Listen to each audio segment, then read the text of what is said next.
What if I were to suggest that you play a key role in the awakening world? And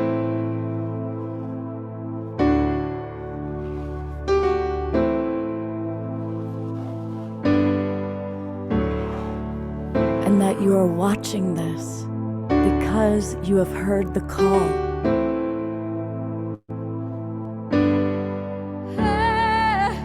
We can start right now by opening our hearts and minds.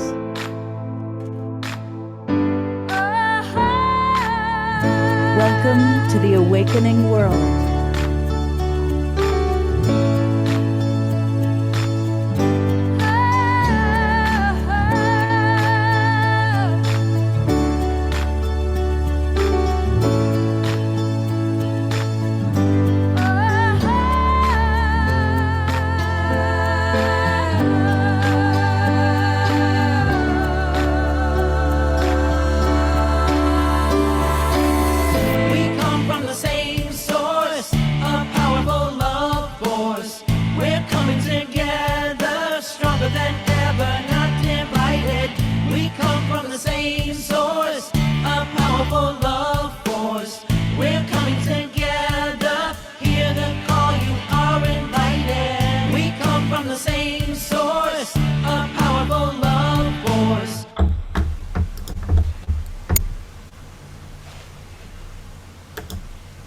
Good evening, everybody. I'm Love Coach Scott Thomas, and welcome to a very special edition of The Awakening World.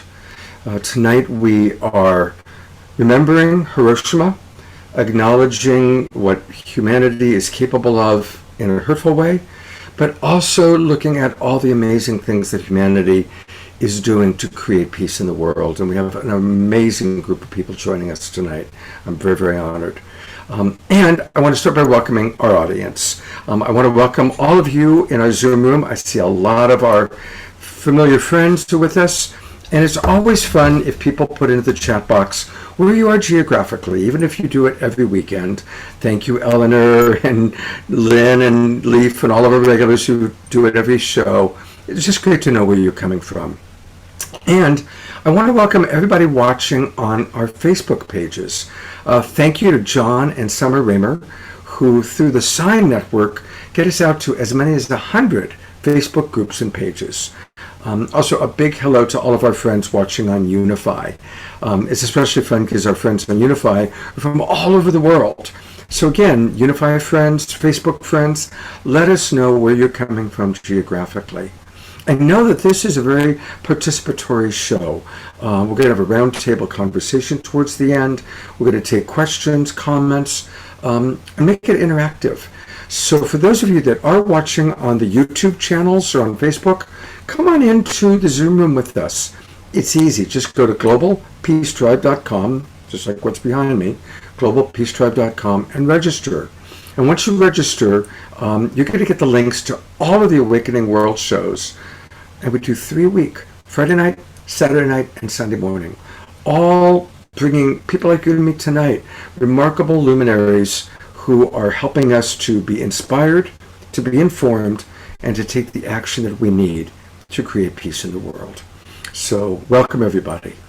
I want to take a moment to just briefly introduce who we've got with us tonight, because we've got a wonderful group of people.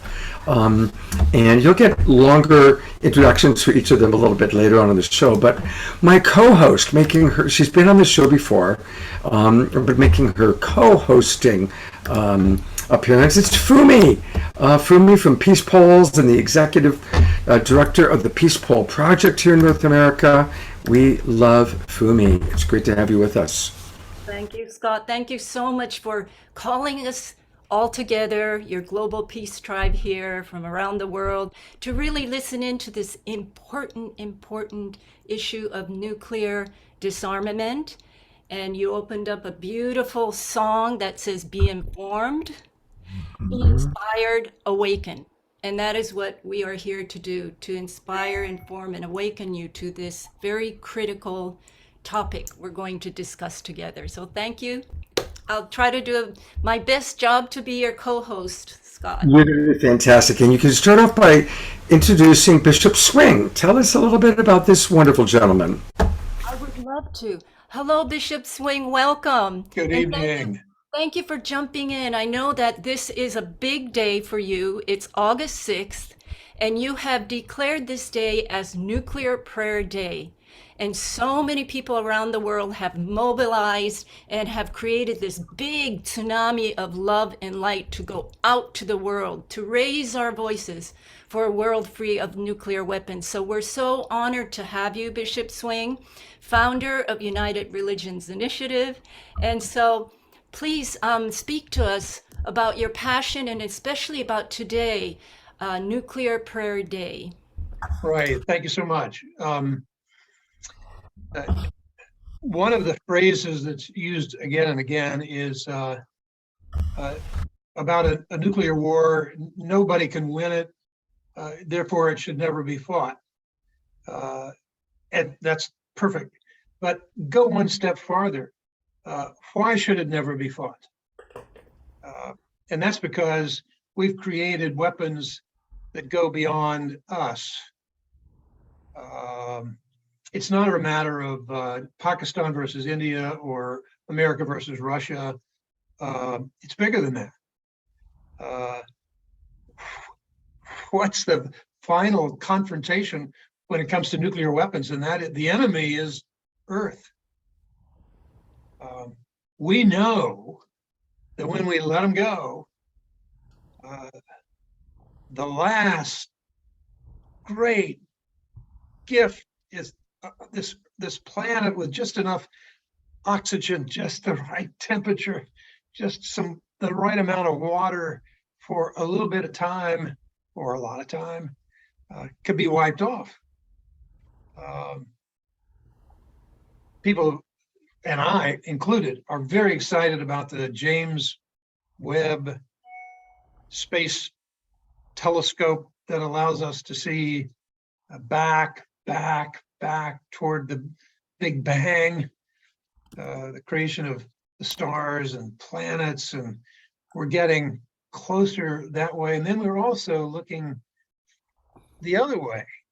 And we on Earth are wondering, gee, I wonder if there are any other planets with people, with human beings. But wait a minute. Maybe some people are looking at us as a planet, not as it is tonight or today or whatever time it is. But the light that comes from our planet right now, maybe somebody picks it up in 3 or 4 billion years from now. And they'll be looking at us and saying, gee, I wonder if there's ever been life on that planet. I wonder if there's any, can we see water? Did anybody ever live there? It's the trouble with nuclear weapons is that the enemy is not a country, the enemy is Earth. And everybody knows that when we blow them up, we blow everything up. We keep on modernize the weapons, make them bigger, we have more. It's not America and Russia, it's 9 countries and other countries waiting in the wings to jump on board. Where the catastrophe, it's beyond national security, it's beyond nations, it's beyond everything. It has to do with the end of the earth. It has to do with the beginning of the earth. And therefore, the final word is not the bomb. The final word is God, or the creator, or the source of life in the universe. It's not a matter of affronting or Russia. It's a matter of affronting the creator of the universe. It's a matter of the blasphemy of what we could do to the earth. We can do some really bad things and kind of wake up in the next morning and there's life. sun comes up. But with nuclear weapons, you don't wake up in the morning. Nothing wakes up. The sun doesn't come up. There's no there. So nuclear weapons drives us to prayer. It drives us into the big dimensions. It drives us into time and space and the creative force at the center of the universe. And we're toying around with these weapons. And I don't mean to belittle anybody right now who's in New York working on the non-proliferation treaty. Thank God for these people. They sit there and work at it. The formula is terrific. The way that people dodge the formula and the intent and the spirit is wily like a serpent. And therefore, we have to be people of prayer. And prayer means, well, that's just a big word that has to do with when you see your child just about run over by a car, something in you just wells up and you just go. Oh my God. That's what nuclear prayer is. Oh my God. Whatever is stirring in you, we're not going to solve the nuclear prayer, the nuclear bomb stuff, unless we go deep into the heart where you say, oh my God, nuclear weapons. And therefore, it's a prayer, it's a cry, it's a birth pang, it's a death rattle, we call it a nuclear prayer. How do we get a nuclear prayer? We have a bunch of people who sit around every month trying to see what we could do about nuclear weapons. And we started praying together, and I wrote a prayer, and we started praying the prayer every week. Well, you're going to see in a minute, so I'm not going to tell you all about it. You'll figure it out. It does a better job than I do. Anyway, we're voices-uri.org. We're in business. We got a website. We're consistent. We're there all the time. Come see us, visit us, let us educate you, let us inspire you. Come on, join us, give us money, whatever you want. We're there for you, and we're there for the earth. We're there to pray. So I'll be quiet now and let you watch what we're talking about. All right. Thank you so much for being with us, Bishop Swing. Thank you so much. My privilege.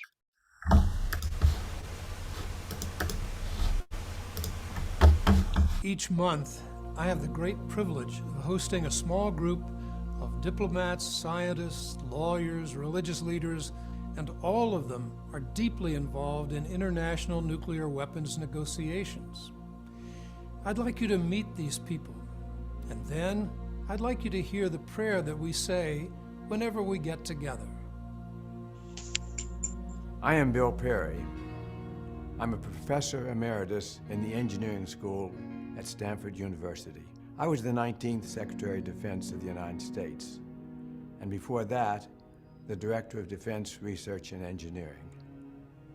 My experiences through the years with nuclear weapons have made an indelible impression on me and convinced me that these immensely powerful weapons threaten no less than our own civilization. This has led me to make the primary task of my life working to ensure that they will never, ever be used again. My name is Sidney Drell. I am a scientist, a physicist. Beyond my academic teaching and research career, I have spent many years as an advisor to the United States government on technical national security issues and nuclear weapons in particular. I recognize their almost unimaginable destructive potential and their capacity for destroying the human race. This is a capacity far beyond what we were created to acquire, and therefore I believe and work to get rid of these weapons as soon as practical before they destroy humanity. My name is George Schultz, former Secretary of State under President Ronald Reagan, and this is my own prayer. Dear God, please bring common sense and divine guidance to our work on the problems that nuclear weapons pose to our world. Man has invented a means to destroy us all. We must eliminate these weapons in order to preserve a sane and peaceful world. We pray for your help as we work toward this goal. I am Ambassador James Goodby, and the bombings at Hiroshima and Nagasaki have shaped my soul and my professional life, from my participation in the Nuclear Test Ban Treaty to my present efforts at seeking to dismantle, jointly with the Russians, the nuclear weapons legacy of the Cold War. President Kennedy said, "Here on Earth, God's work must truly be our own." I think that God's work is to rid the world of the present nuclear threat. I am Monica Willard. The issue of eliminating nuclear weapons has shaped my life as a peace activist and as the representative of the United Religions Initiative to the United Nations. Knowing that nuclear weapons can be used by choice or accident, and that they have the capacity to destroy our planet and everything we love, calls me to action. A world without nuclear weapons is protection. For the love of our children, grandchildren, and future generations, for the beauty of the natural world, for a safer future, I offer this prayer. I'm Jonathan Granoff. As a young man interning for a congressman, I met then Senator Robert Kennedy. He told us how close we came to destroying civilization during the Cuban Missile Crisis. He told us that eliminating nuclear weapons before they eliminate us is the practical and moral litmus test of our time. For many decades since, I've worked as an activist, an international lawyer, and a human being to rid the world of this threat. We need each other to do this, and we need God's grace. I am Ambassador Thomas Graham, first with the Soviet Union, and later with countries all over the world. I have participated in arms limitation policy development and negotiations on behalf of the United States of America.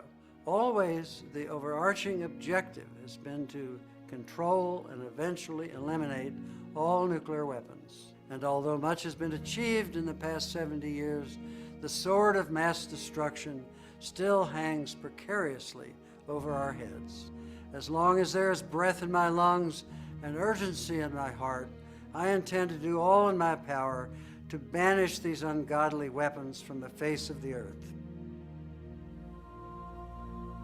The beginning and the end are in your hands, O Creator of the universe. And in our hands you have placed the fate of this planet. We who are tested by having both creative and destructive power in our free will Turn to you in sober fear and in intoxicating hope. We ask for your guidance, and we wish to share in your imagination as we deliberate about nuclear force. Help us to lift the fog of atomic darkness that hovers so pervasively over our Earth, your Earth, so that soon all eyes may see life magnified by your pure light. Bless all of us who wait today for your presence and who dedicate ourselves to achieve your intended peace and rightful equilibrium on Earth. In the name of all that is holy and all that is hoped. Amen. Amen. Today, the doomsday clock stands at 3 minutes till midnight, the highest level ever recorded. Instead of global alarm and efforts at reduction, the opposite is happening. Nuclear nations are quietly gearing up to modernize and create new and more powerful nuclear weapons. Rogue nations are neglecting their citizens in favor of advancing their nuclear status. Rogue terrorist groups are frantically trying to obtain nuclear materials and weapons. Nuclear weapons are built to be used sooner or later. But rather than stepping back from the brink, the world is dashing to plunge over the cliff. In this moment of nuclear madness, what can we do? The nuclear experts whom I know pray. They live into the direction that their prayers take them. They become advocates, and they join with others to build a global voice of nuclear abolition. We invite you to do the same. Our little group is called Voices for a World Free of Nuclear Weapons, and we are part of the United Religions Initiative. If we can help you find your voice, feel free to reach out to us at uri.org. In case you think that your moral, spiritual voice is in the minority, please know every major religious group in the world has called for the abolition of nuclear weapons. Follow the prayer that is in your soul. Raise your voice. Save the world.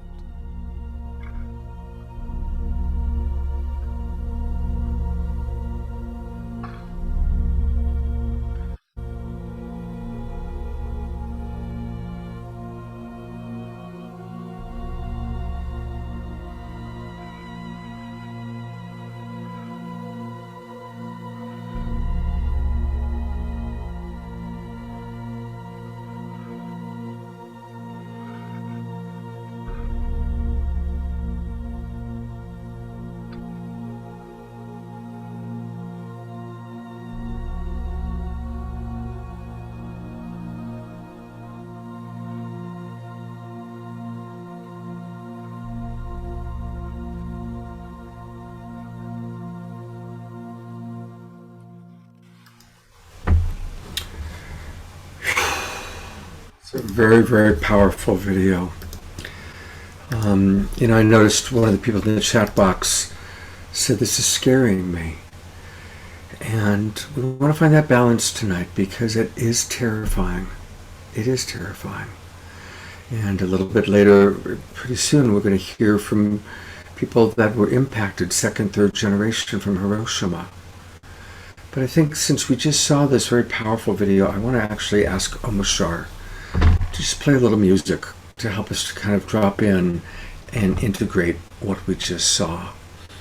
And again, thank you very much, Bishop Swing, for being with us. And we're going to hear from Jonathan Granoff, who you saw in the video a little bit later on in the show. I'm really grateful that Jonathan's with us. Omashar, I'm going to turn it over to you, brother.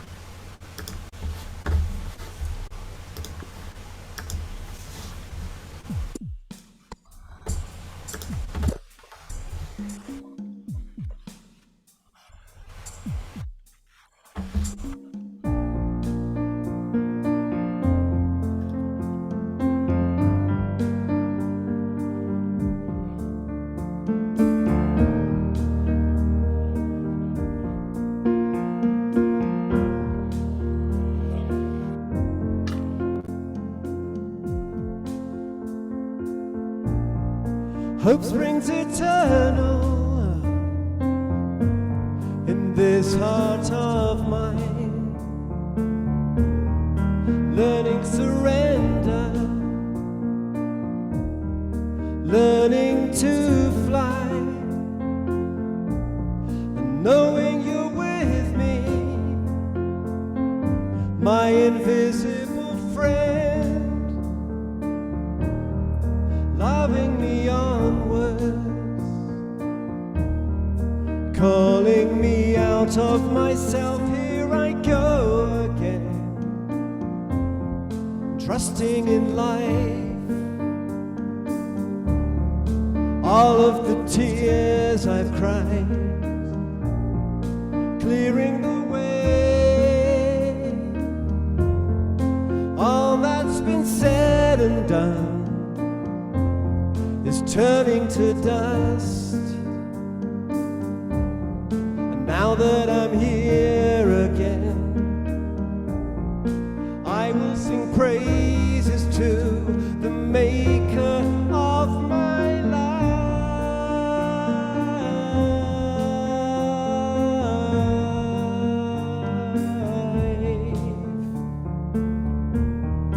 I will sing praises to the maker of my life. One heart, one breath,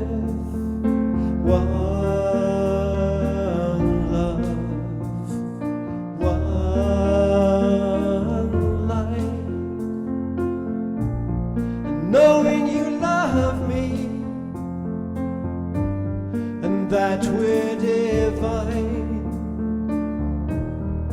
My heart is open, my heart is thine. I give my life to you, your hands in this world, open, flowing, calling me out of myself. Here I go again, trusting in life. All of the tears I've cried, clearing the way. All that's been said and done is turning to dust. And now that I'm here again, I will sing praises to the Maker of my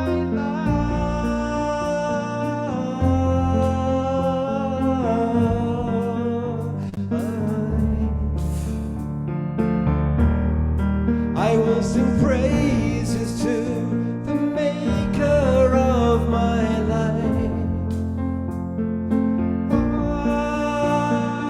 One heart, one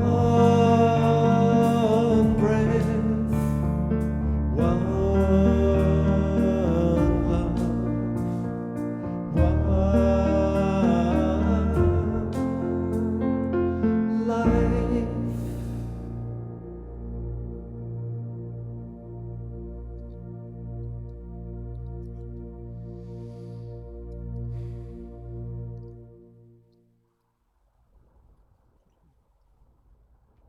Thank you, beautiful, beloved brother Omar Shar. And it's good to see so many of our beloved members of the Global Peace Tribe. I've got it on gallery view for a minute here. I love all these beautiful faces, all these beautiful beings. And we are going to, go back and forth tonight between looking at hard things and also feeling the inspiration from music from Omar Shar and several other musical artists that are with us tonight. Inspiration from the people that are making a difference in our world, like we just met Bishop Swing. And if you do want to know more about the wonderful work he's doing, obviously I think that video really impacted us. This is the website. I have put it in the chat box for our Zoom audience. It's voices-uri.org. voices-uri.org. And that's where you can see the founders, including Jonathan Granoff, who's with us tonight, and of course, Bishop Swing, who we just heard from. So a very powerful group of people making a difference, people who really have an understanding of what's going on in our world. I'm going to turn it back over to my co-host, Fumi. Fumi, I'd love for you to share a little bit about the wonderful work that you're doing, and then I know you're going to introduce a video to help us to remember Hiroshima. But again, if anybody doesn't know Fumi, she's the executive director of the May Peace Prevail on Earth organization. Originally based in Japan, she was instrumental in introducing the peace movement to the world in the early 1980s. She initiated the Peace Pole Project in the United States, opened up the society headquarters in New York, and she serves as a U.S. representative of the Mount Fuji Sanctuary and Goi Peace Foundation in Japan. And she's somebody that anybody who knows Fumi, we all love her. She's a very, very special soul. And thank you, Fumi, for being with us. Thank you for welcoming me, Scott. And when August comes around, I get quite emotional and I might get emotional right now talking about it, because I remember my grandmother, my Japanese grandmother, talking to me about World War II and how she survived all the bombings that happened in Tokyo, which was quite intense. And she was not in Hiroshima, but she is also, I consider her a survivor. And, my father being American, I always questioned, why did my father's country bomb my mother's country? And that was a question that just always I was confronted with, and it troubled me greatly as a child. So I made a promise that when I grew up, I would become a bridge between East and West, especially between US and Japan, and that, to really serve this mission of world peace.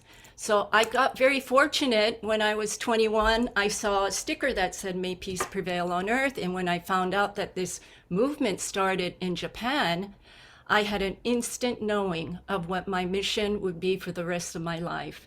And I think all of you here have similar stories of why you are so passionate about the work you do. And especially all of us here on Hiroshima Day, what this means to us, and what we have to do together, united, in our efforts to create a world without nuclear weapons.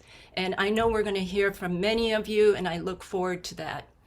I'd like to introduce you to a friend of mine, Toshiko Tanaka, who is a first-generation Hiroshima atomic bomb survivor. And this is a short video of her experience. And I think it's time to bring her in and listen to, her story, and really take this deep into our heart and be inspired by this, to continue our work for a nuclear-free world. And toward the end, you will see some artwork. Those are she's an artist. So you will see her enamel glass artwork in the end. I thought it would be really nice to see her artwork in this video. So thank you, Scott. Let's watch and listen to Toshiko. Hello, my name is Toshiko Tanaka. I survived atomic bombing in Hiroshima on August 6, 1945, when I was 6 years old and on my way to school at 8:15 a.m. Somebody shouted, "B-29, the enemy bomber!" I looked up and saw a tremendous flash. I was burned and exposed to radiation. The pain was incredible. I cried my way home, but our house was ruined. My mother could not recognize me. My hair was burned. I was covered in ash. My clothes were destroyed. Many doctors were dead. There were no hospitals left.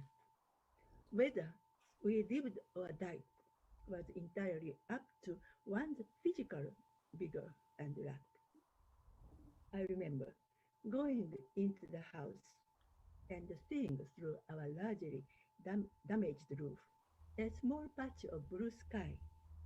Although in pain, I thought it was so beautiful. That blue sky stayed with me. It had given me the will to live, even until today. It took only 1 second for a single bomb to destroy the city of Hiroshima and 140,000 lives. All my classmates were killed. My young aunt left home that morning and never came back. Every image of that terrible day remains. My generation will be the last to tell you about this event as direct witnesses. I started to suffer from symptoms of radiation when I was 12. Nobody on this planet should suffer the same tragedy. So I have one request for people. Please make many friends throughout the world. If we have close friends from around the world, we will think twice before starting wars that seek personal prosperity and supremacy. Nuclear weapons will lead the Earth to destruction. They are inhumane and should never have been allowed on Earth.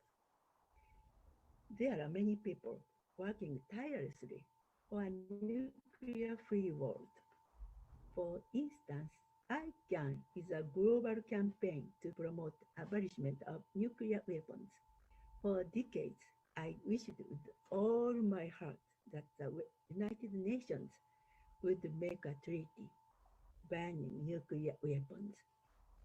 On July 7, 2017, the world took the essential step it needed towards peace. My goal now is to unite people around the world behind this treaty. Together, we can pressure Japan and the UN Security Council to take future steps toward peace with us. I know one day we will live in a nuclear-free world, and a beautiful blue sky will continue to shine above the heads of our future generation. Thank you for your kind attention. It's a beautiful video. I'm sorry that the audio was so low, everybody. But hopefully you got the feeling and the energy, read the words. Just a heads up to Tammy and to Tez. I think it would be really nice for us to drop into a meditation now, because we've really been impacted by these two videos that we've seen. And so, and this is one of those shows where we're kind of following, we're having to be a little bit fluid because of the way things are flowing. And it's just one of those wonderful shows. But welcome, everybody. It's beautiful to have all of you with us. Fumi, would you like to introduce Tez? And then I'll have Tez introduce Tammy. Oh, I would love to. Tez is my dear sister, so devoted and committed to her work for creating a peaceful world. She is executive director of Pathways to Peace, which our dear, dear sister, Avon Madison, was the founder of for many decades. But she has taken the torch and is carrying forward the vision of the founder, Avon, and also adding so much beautiful energy to this incredible work of Pathways to Peace. She just finished a program right before she came on, intergeneration dialogue for on Nuclear Prayer Day for Peace to Prevail on Earth. Thank you so much for all you do, Tez. And I think we're going to call upon Tammy also. Yes, I can do that. Oh, you will introduce Tammy? Yes, I'm happy to do that. Welcome, Tammy. So, Fumi, thank you. I just love you so much.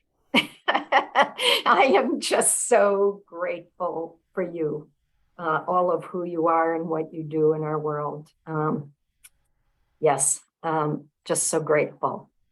And so I will introduce Tammy in just a moment, and you'll hear more from Tammy later as well. But I'm honored and privileged to drop into a meditation in a moment, Scott. But first, let me say that what I draw from the video and from our beautiful survivor and her story is really how we can take a tragedy, the worst, most horrific tragedy, and turn that into a dedication for peace, as our Japanese brothers and sisters have done. And so I feel hope. I also want to say that I know that we are more powerful than we even imagine. And I don't mean the kind of power that's power over. I think you all know that it's about the power within and among that we can bring to bear on this, this really most critical issue, the elimination of nuclear weapons. And I know we can do it.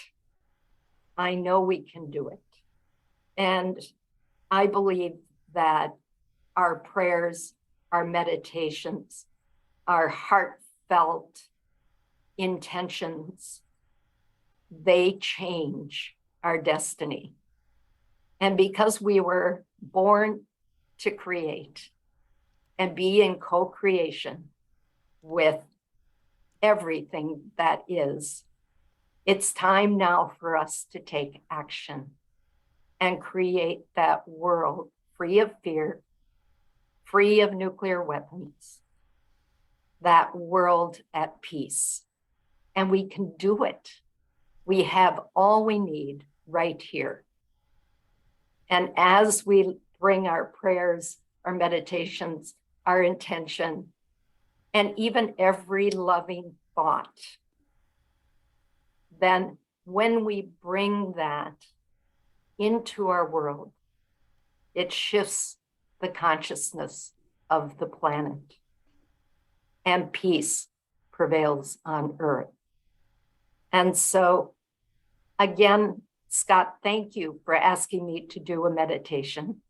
And I'm going to briefly introduce Tammy, because I know she's going to have some time later in the program where she can talk about what she knows and the power of the harp to bring peace to our planet. But Tammy came to, I'm just going to tell the story I know, Tammy. So, and it's Tammy is Musical Reflections. That's her organization. And she has written a book about that she can tell you more about. She has brought herself, her voice, and her talent to Pathways to Peace about 18 months ago, even though we both agree we've known each other forever. And so when in bringing in her hopes, dreams, and her talent to the table, Tammy has really enhanced and enriched all the work of Pathways to Peace. And one of the things we love to do together is to have her play while I drop into a meditation. We know that it enhances the experience and the effectiveness of the meditation. So I'm going to ask Tammy to begin playing.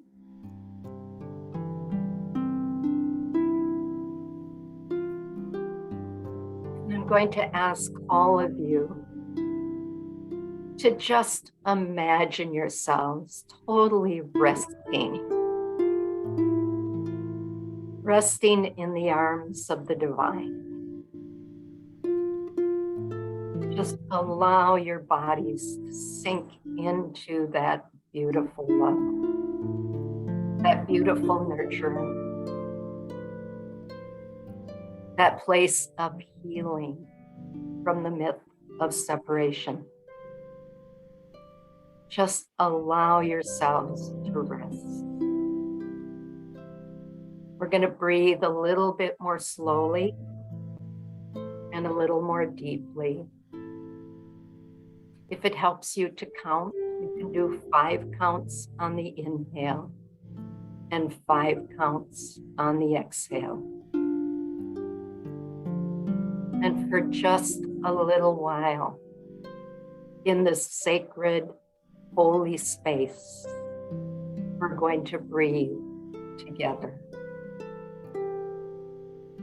The one heart, the one breath.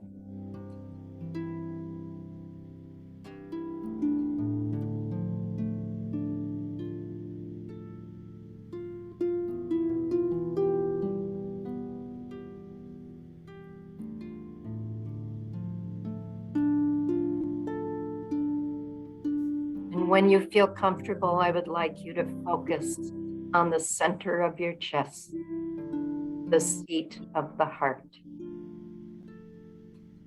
You can't do it wrong. Just bring your attention to that middle of your chest and allow your breath to come in and out through that heart space. Just relax into it.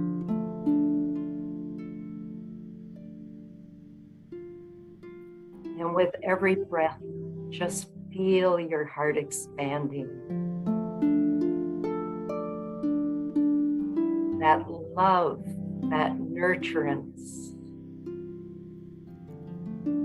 that unity, that beauty that is who you are and resides in your heart. Just let it expand.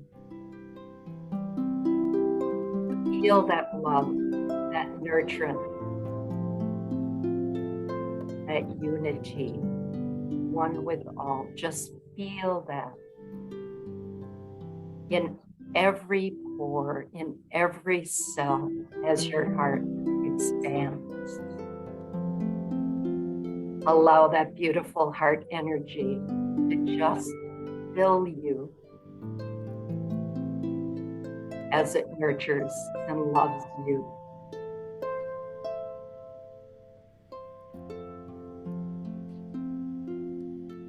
See it and feel it. Rest in it. Allow it.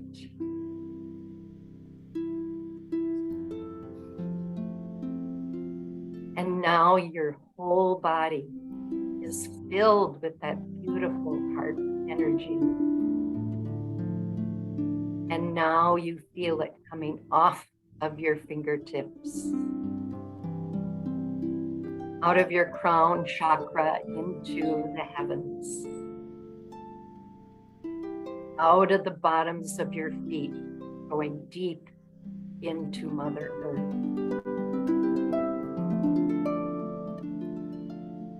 You stand erect with outstretched arm, energy flowing in all directions, perfectly erect between heaven and earth. And see that energy coming off of your body, out of those fingertips, leaving your body, but staying there, just expanding beyond the body, going out into the world, our world, and see that everything that is being touched experiences that love, that light, and that healing.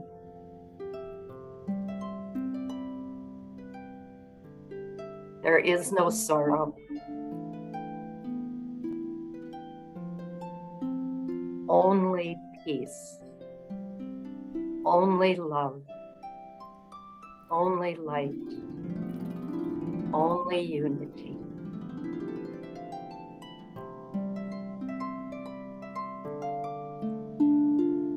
Feel the power of your love as it nurtures and touches everything, instantly transforming it.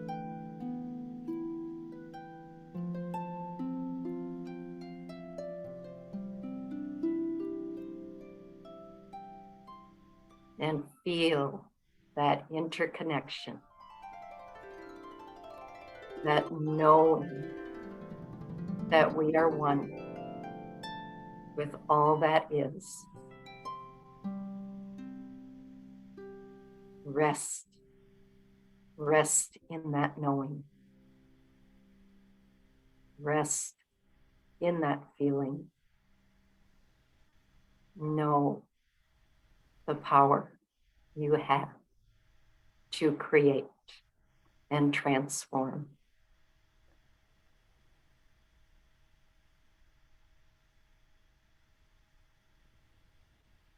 And when you're ready, you can bring all that loving energy back into this holy space, knowing you are loved, knowing you are supported, knowing you are protected beyond your wildest imagination. knowing you are peace.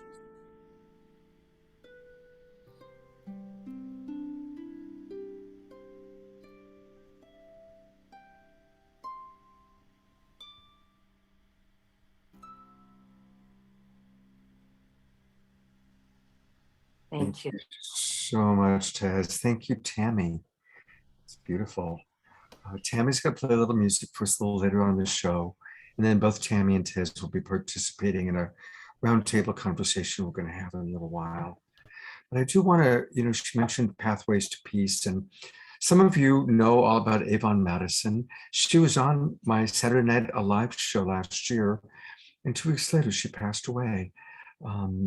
And she's already, I think, achieved saint status in our Global Peace Tribe, World Unity Week, global family here. She's very special.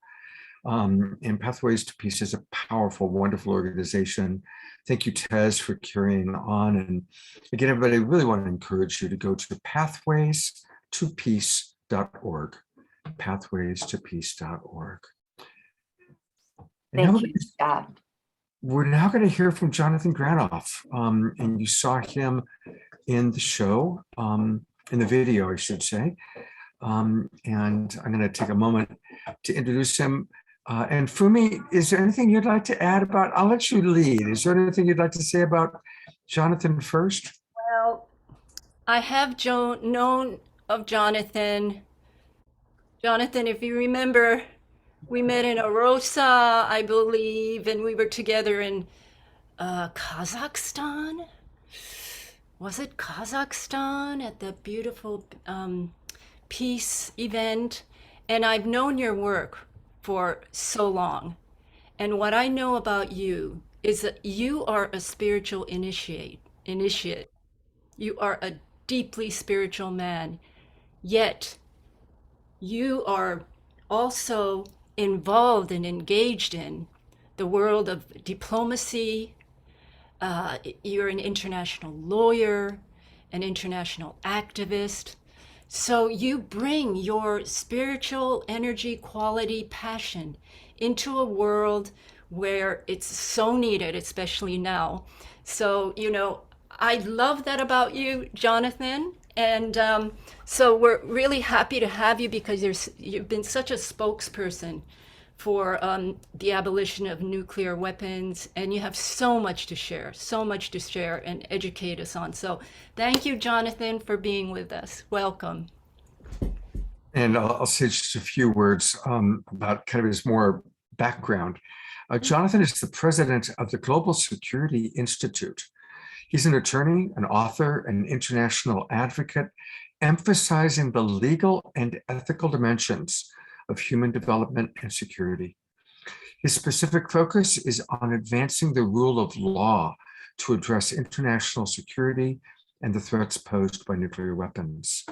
And I really appreciate, Jonathan, how you balance kind of that level of intensity with your spirituality. And I loved how you shared the 99 names of God. And there's several that I had never heard before. So I just want to acknowledge that beautiful balance of being in the world and also being, clearly a bodhisattva. So thank you for being with us.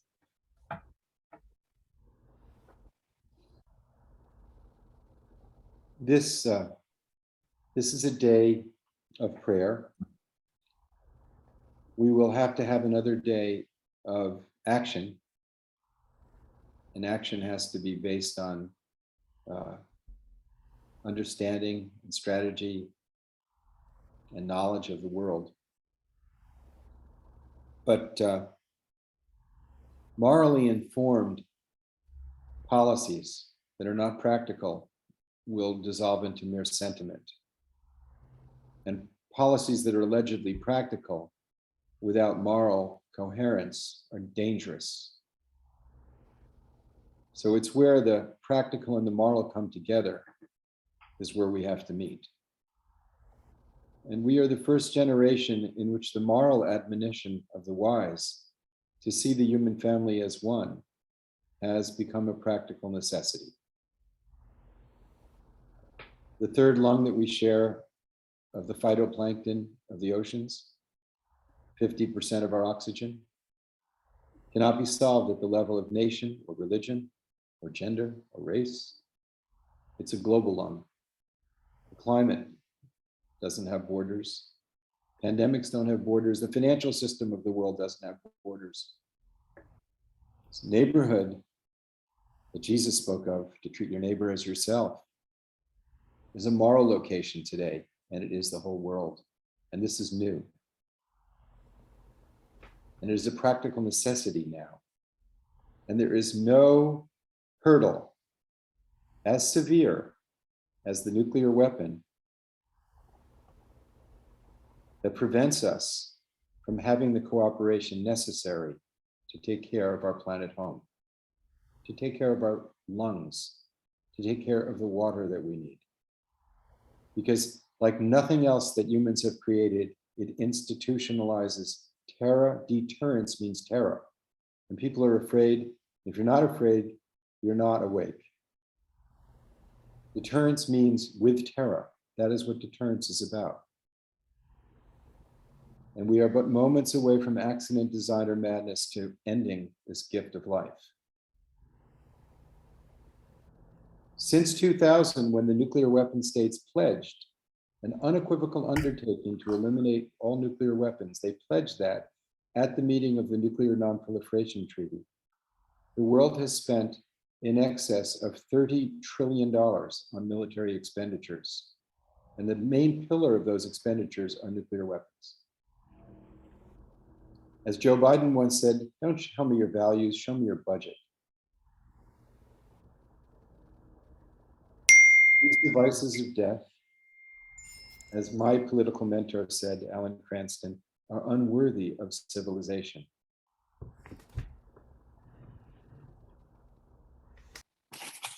George Kennan, who was one of the most insightful of our leaders in foreign policy during the Cold War, said it clearer than anyone I've ever heard.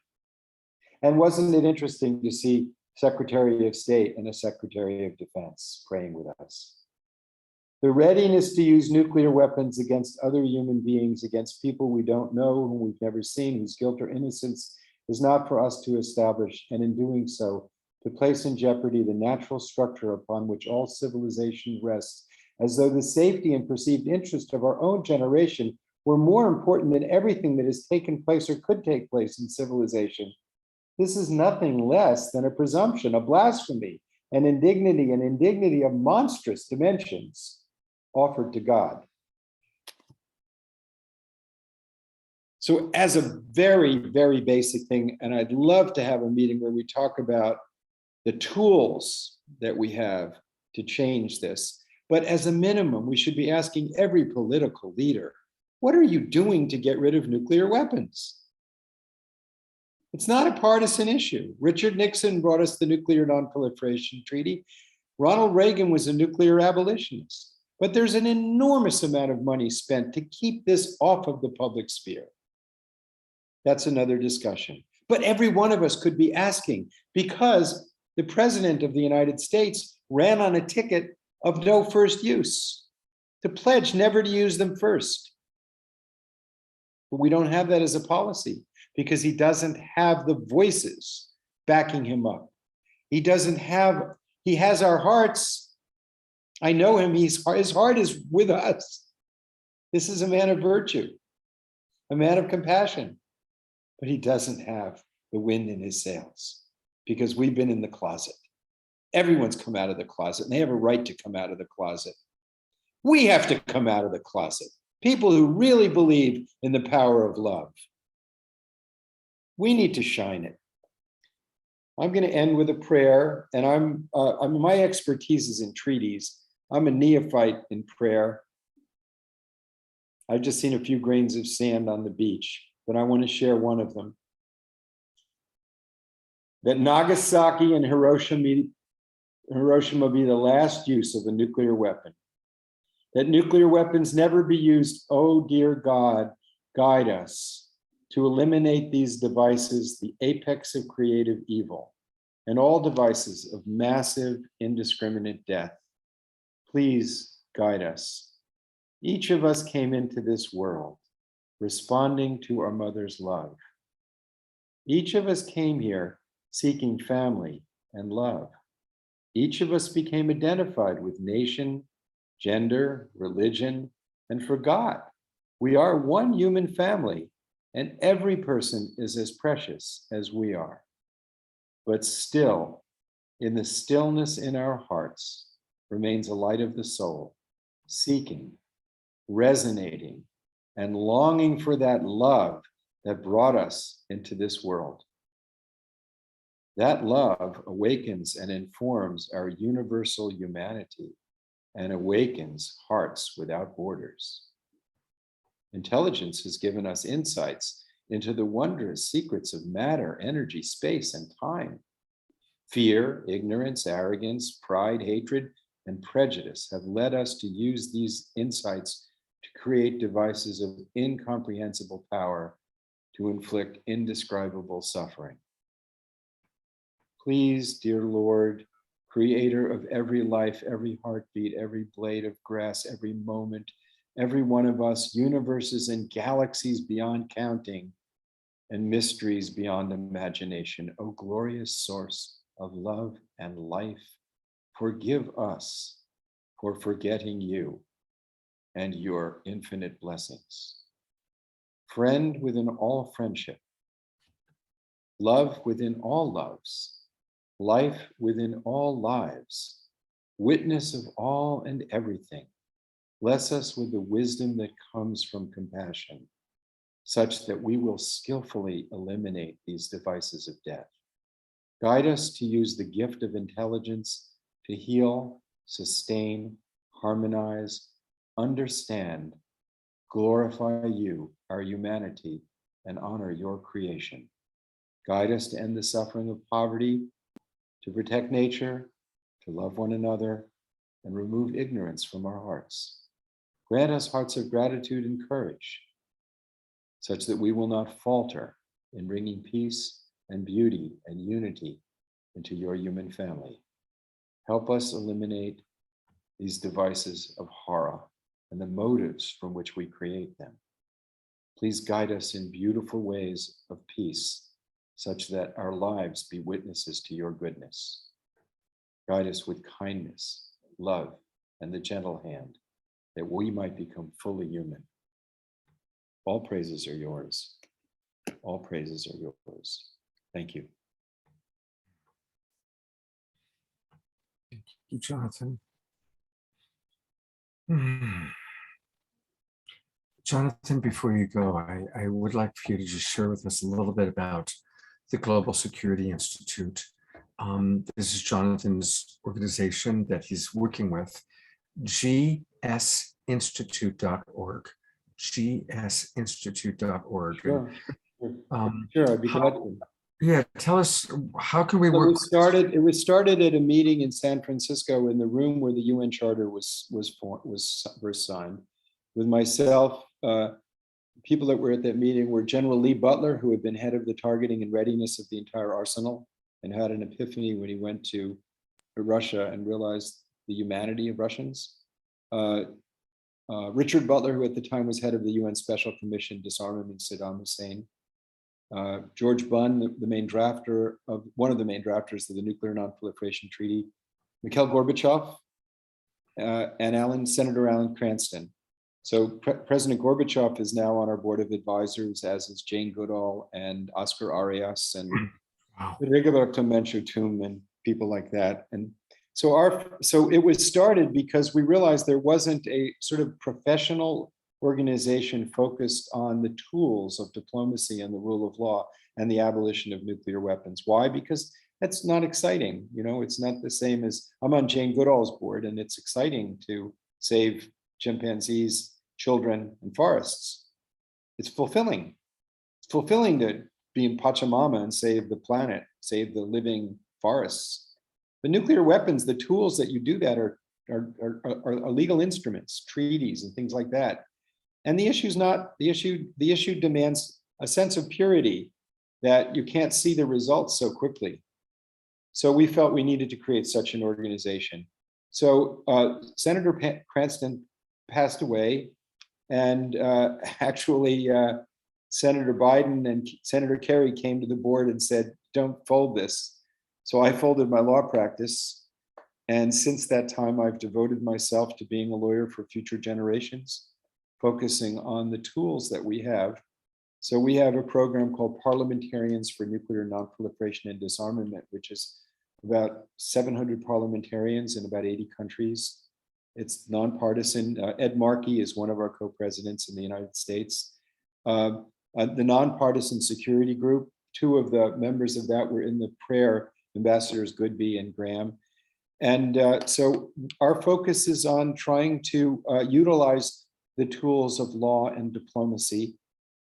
But as Bishop Swing has reminded me very powerfully, the secret sauce is the power of spirit.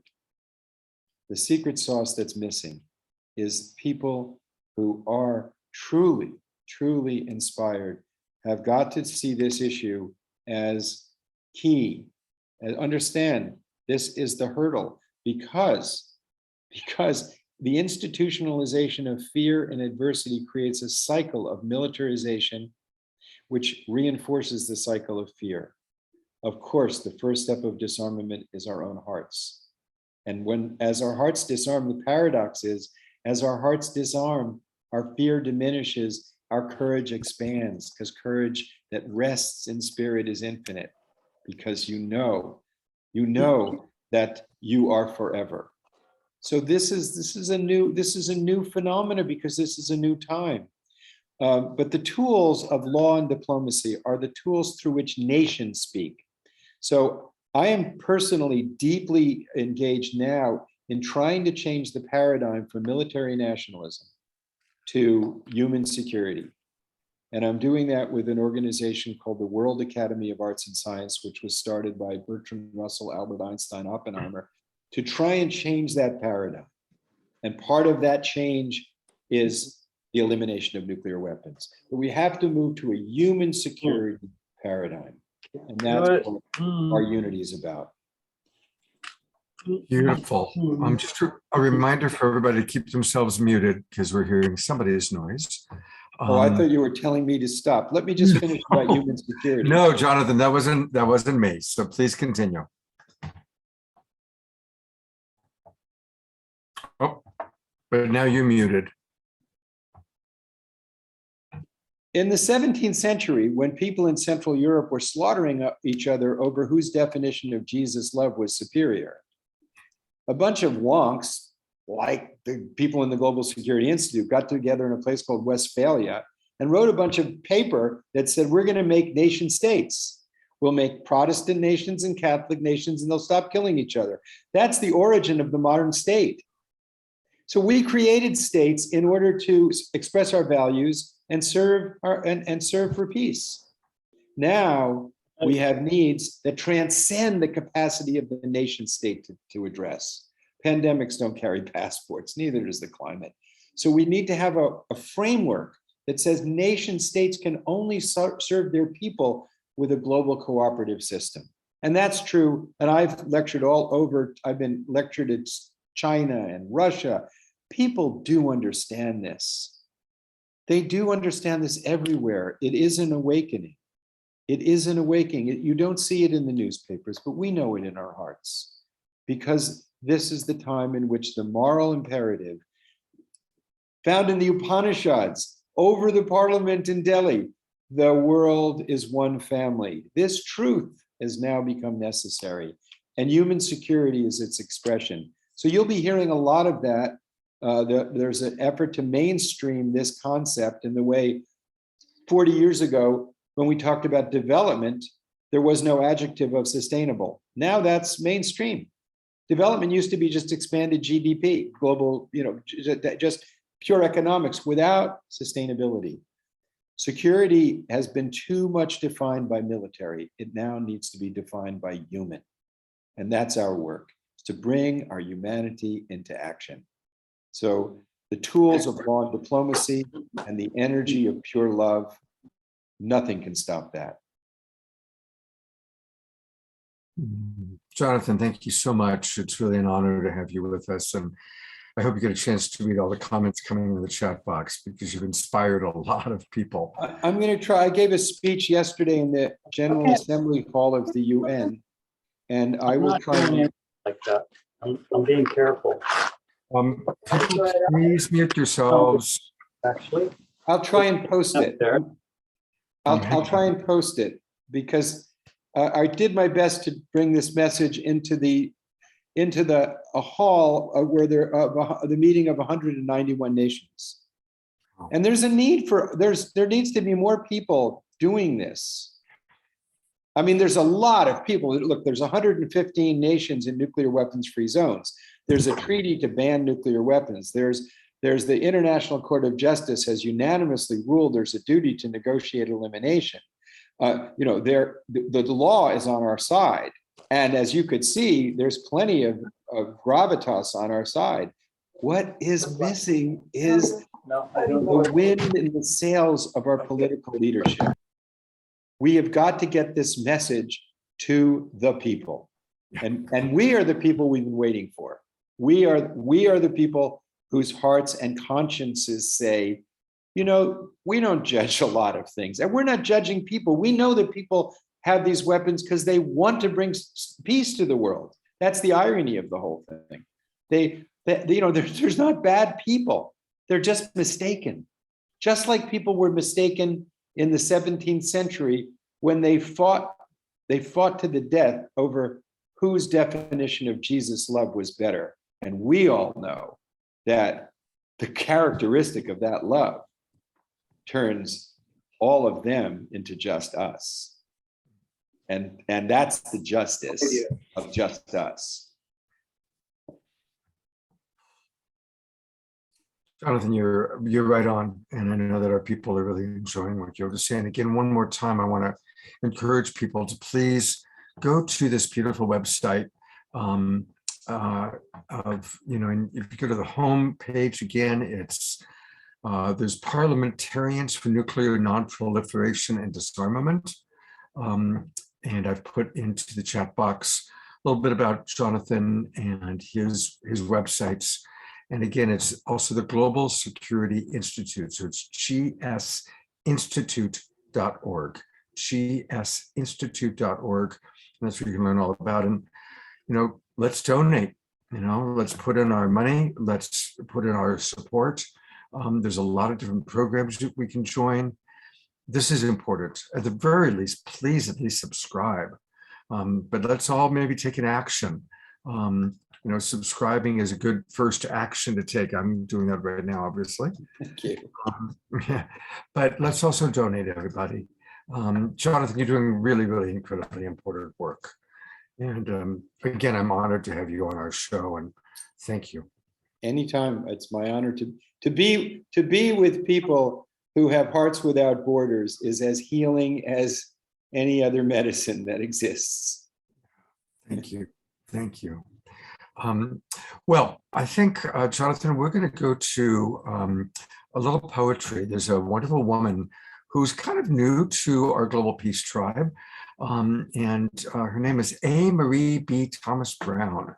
And so we're going to, she's been creating poetry for kind of specific shows. She did one for 99 Days of Unity, World Unity Week, and she's with us again. Welcome. It's good to have you back with us. Thank you so much.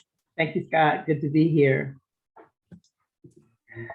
And again, many of our regulars know her, but for anybody who doesn't, A. Marie B. Thomas Brown is the author of Reformation of a Nation, the United States of Remembrance, and she facilitates 12-month self-studies in conjunction with this book that she's written. She's a spoken word artist. She hosts an international virtual open microphone called Poetically Speaking, Many Voices, One Breath. She's a certified Reiki master. She does sound healing, chakra clearing, numerology, a certified doula, a breath advocate, and we are blessed to have you with us tonight. Thank you so much. On this Nuclear Prayer Day, May the nucleus of our prayer be peace. As we breathe, like second nature, may we carve the core center where plutonium once embodied pandemonium, once singed trees whose saplings now sing a song of continuum beyond detonation. We are peoples of one nation, with opportunities to move beyond planned annihilation and informed consent, beyond the Manhattan Project, the thin man and little boy over 130,000 people in its employ, and just as many lives lost, man, woman, boy, and girl, mushroomed into a world history, casualties, apostasy, opportunities. Now we breathe. Now we remember as the pain simmers, we stir the joy embers, embracing the sorrow, sadness, and grief to imbue global clarity. As passion burns deep on bended knee with joined hands we stand, one heart, one nation, one core being peace. Love ushering us into release as we crest on the dawn of a new day. In the midst of fear, we find courage to hope in God, source creator. Love never dies. As we co-create in remembrance that moves us to compassion, conscious action, our source essence, magnifying the highest call of humanity to remembrance. Deep calls to deep. On the inhale and the exhale, we breathe. Hiroshima, Nagasaki. In the soliloquy of histories, may we see the opportunity to engage and bridge peace in our hearts, in our minds, a global rewind, reminding of the call to restore posture that lends itself to life preservation in all its forms. Hiroshima and Nagasaki reborn from the atoms of regeneration, oxygenated hibernation, awakened. The surviving trees, the elemental progenitors of peace that our eyes now see. Transmuting history, this day we give, our daily bread forgive, O light, love, and unity. Our hearts cry eternally, let there be, and so we breathe.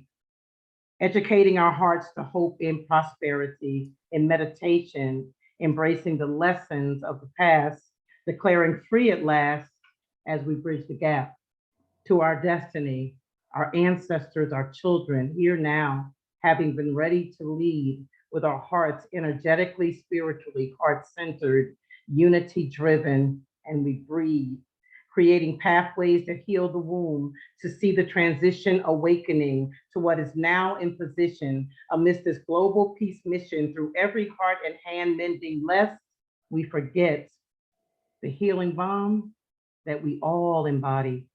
We are who we have been waiting for. All is not lost. We are still here. Cultivate sustainable passion. We are called to action. Raise the vibration through peace as we breathe. And may we remember that this is not done, that we are yet one, that this is our work to do, and we will.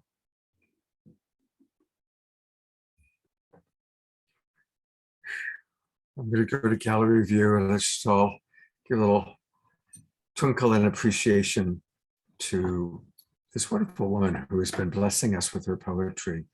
And I put her information and how you can reach her on Facebook, A. Marie B. Thomas Brown. Thank you so much. I'm going to go to Fumi, and she's got something really special that's she's going to introduce. Thank you, Scott. Yes, we have 3 guests from Hiroshima with us now, and they would love to offer a special prayer and mudra on this nuclear prayer day. So, Scott, there's 3 of our friends. And before they begin, I'd like to say that May Peace Prevail on Earth was authored in Japan by Masahisa Goi after the bombings of Hiroshima and Nagasaki. And he asked the people of Japan to send an important message of peace out to the world from the country that has suffered the atomic bomb, and that was a mission of Japan to send this big message of peace out to the world. So since then, this message has become an international message of peace, with so many people planting peace bowls and embracing this message. But I see it also, every peace bowl standing out there, and Scott, I know you have one too, but every peace bowl is a visual for peace and also a voice for a world free of nuclear weapons. So we're so honored to have, Mr. Tominaga and Keiko, and where is Otani? Miharu-san, is she here? She was here a few minutes ago, but now she's not in the room anymore. So she must have dropped off. Yeah, I've taken a look. She was there a few moments ago, but then she's disappeared. So we've got your two friends here. All of us here, this is the Hiroshima team. They're May Peace Prevail on Earth members in Hiroshima. And for the past 30 years, they have been organizing the annual Hiroshima Day Memorial from in front of the atomic bomb dome. And just yesterday was August 6th in Japan, and they organized a beautiful, beautiful presentation. And the highlight was the ringing of the peace bell at exactly the moment the atomic bomb fell on the city. It was just moving, with, hundreds of people joining us at that moment to send a big, big message of peace out to the world, for a world free of nuclear weapons, for peace to prevail on Earth, and also to embrace the oneness of humanity. So congratulations to both of you for a beautiful event. And here is Miharu-san, Scott. There she is. So beautiful. So I'm going to pass it on to these beautiful peacemakers from Hiroshima. And let's just take in all of their prayers and their beautiful energy. So I pass it on to Keiko Nakamichi. Thank you. Hello, I'm Keiko Nakamichi. I'm here with friends from Hiroshima. It's a great honor and great pleasure to be here. So thank you for having us. Thank you so much. On this Hiroshima Memorial Day and the Nuclear Prayer Day, we would like to share our prayers for peace to prevail on Earth. We will say the prayer for world peace in Japanese and English, and then offer the Divine Spark Mudra for the awakening of humanity. So please join us if you wish. はい。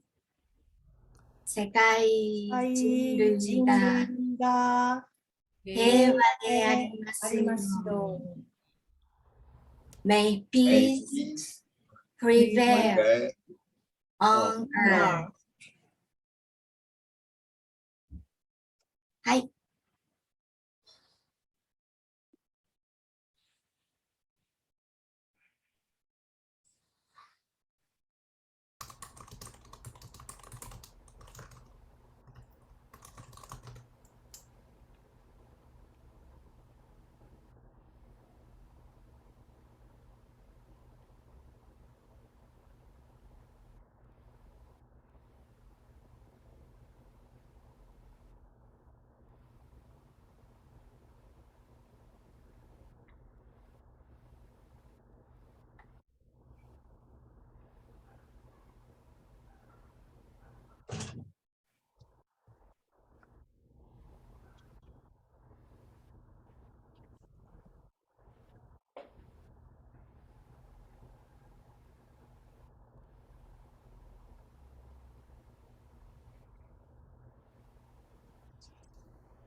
Infinite gratitude Thank you so much. Thank you. Thank you so much, Keiko and Mr. Tominaga and Miharu. So thank you for your prayer in movement, a moving prayer, and all of the work you do on the ground in Hiroshima to host the annual event, and for your work continuously for peace to prevail on Earth. Thank you so, so much. So much, everyone. Thank you. Thank you. I'm going to go to gallery view, and I just want to invite everybody to send their appreciation, their blessings to our brothers and sisters in Hiroshima, and recognizing how beautiful it is that we truly are the global peace tribe. And on Unify, we have people from all over the world watching right now: Sweden and Australia and Canada, and of course, America. So we are the global peace tribe longing for peace. Thank you. And thank you, brothers and sisters in Hiroshima. I'm going to turn it over to Tammy to play a little music. We'll get a chance to hear her speak a little bit more during the round table. But while you play, Tammy, I'd just love for us to integrate what we learned from Jonathan, what we just experienced with our friends from Hiroshima.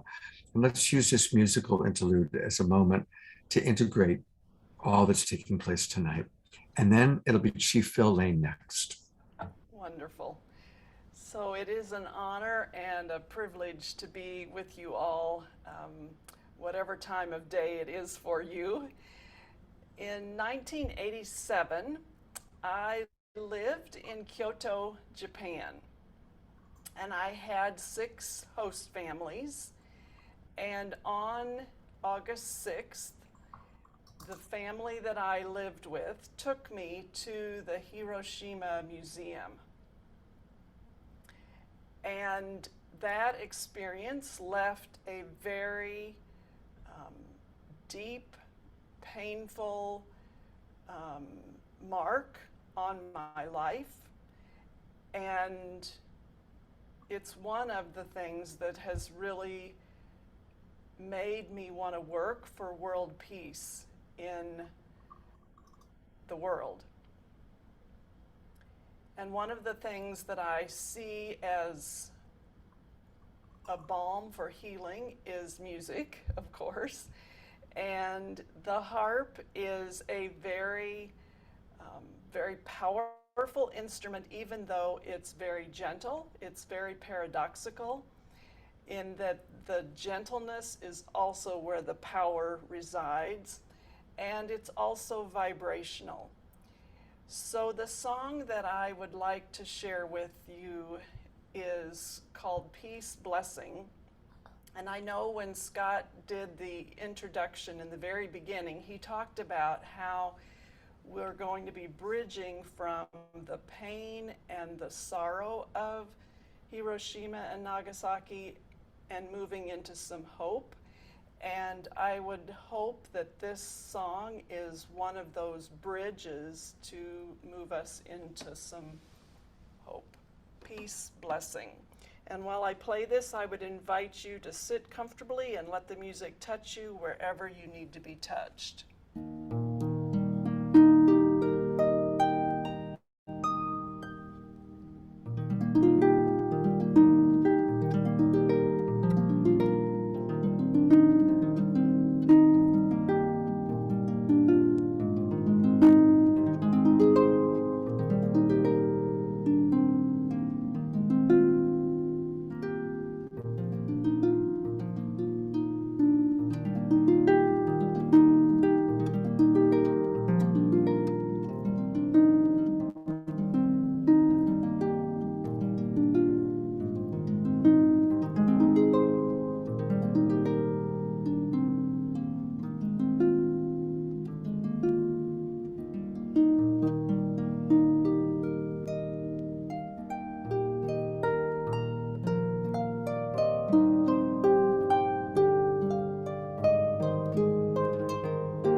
Thank you so much, Tamara. That was absolutely beautiful. Absolutely beautiful. Thank you. Phil Lane, are you with us? I'm looking through all of our people here for him. There you are. Ah. Oh, Phil, what do you think of what have you heard that's touched your heart tonight? Well, it's all been touching my heart a long, long time. From the time I was a young boy, my father told me not only what happened on August 6th and August 9th, 1945, but the context of this incredible devastation of so many children, women, and elders, very few military targets hit. So I'd like, if I may, to give some context to what happened on August 6th and August 9th, 1945.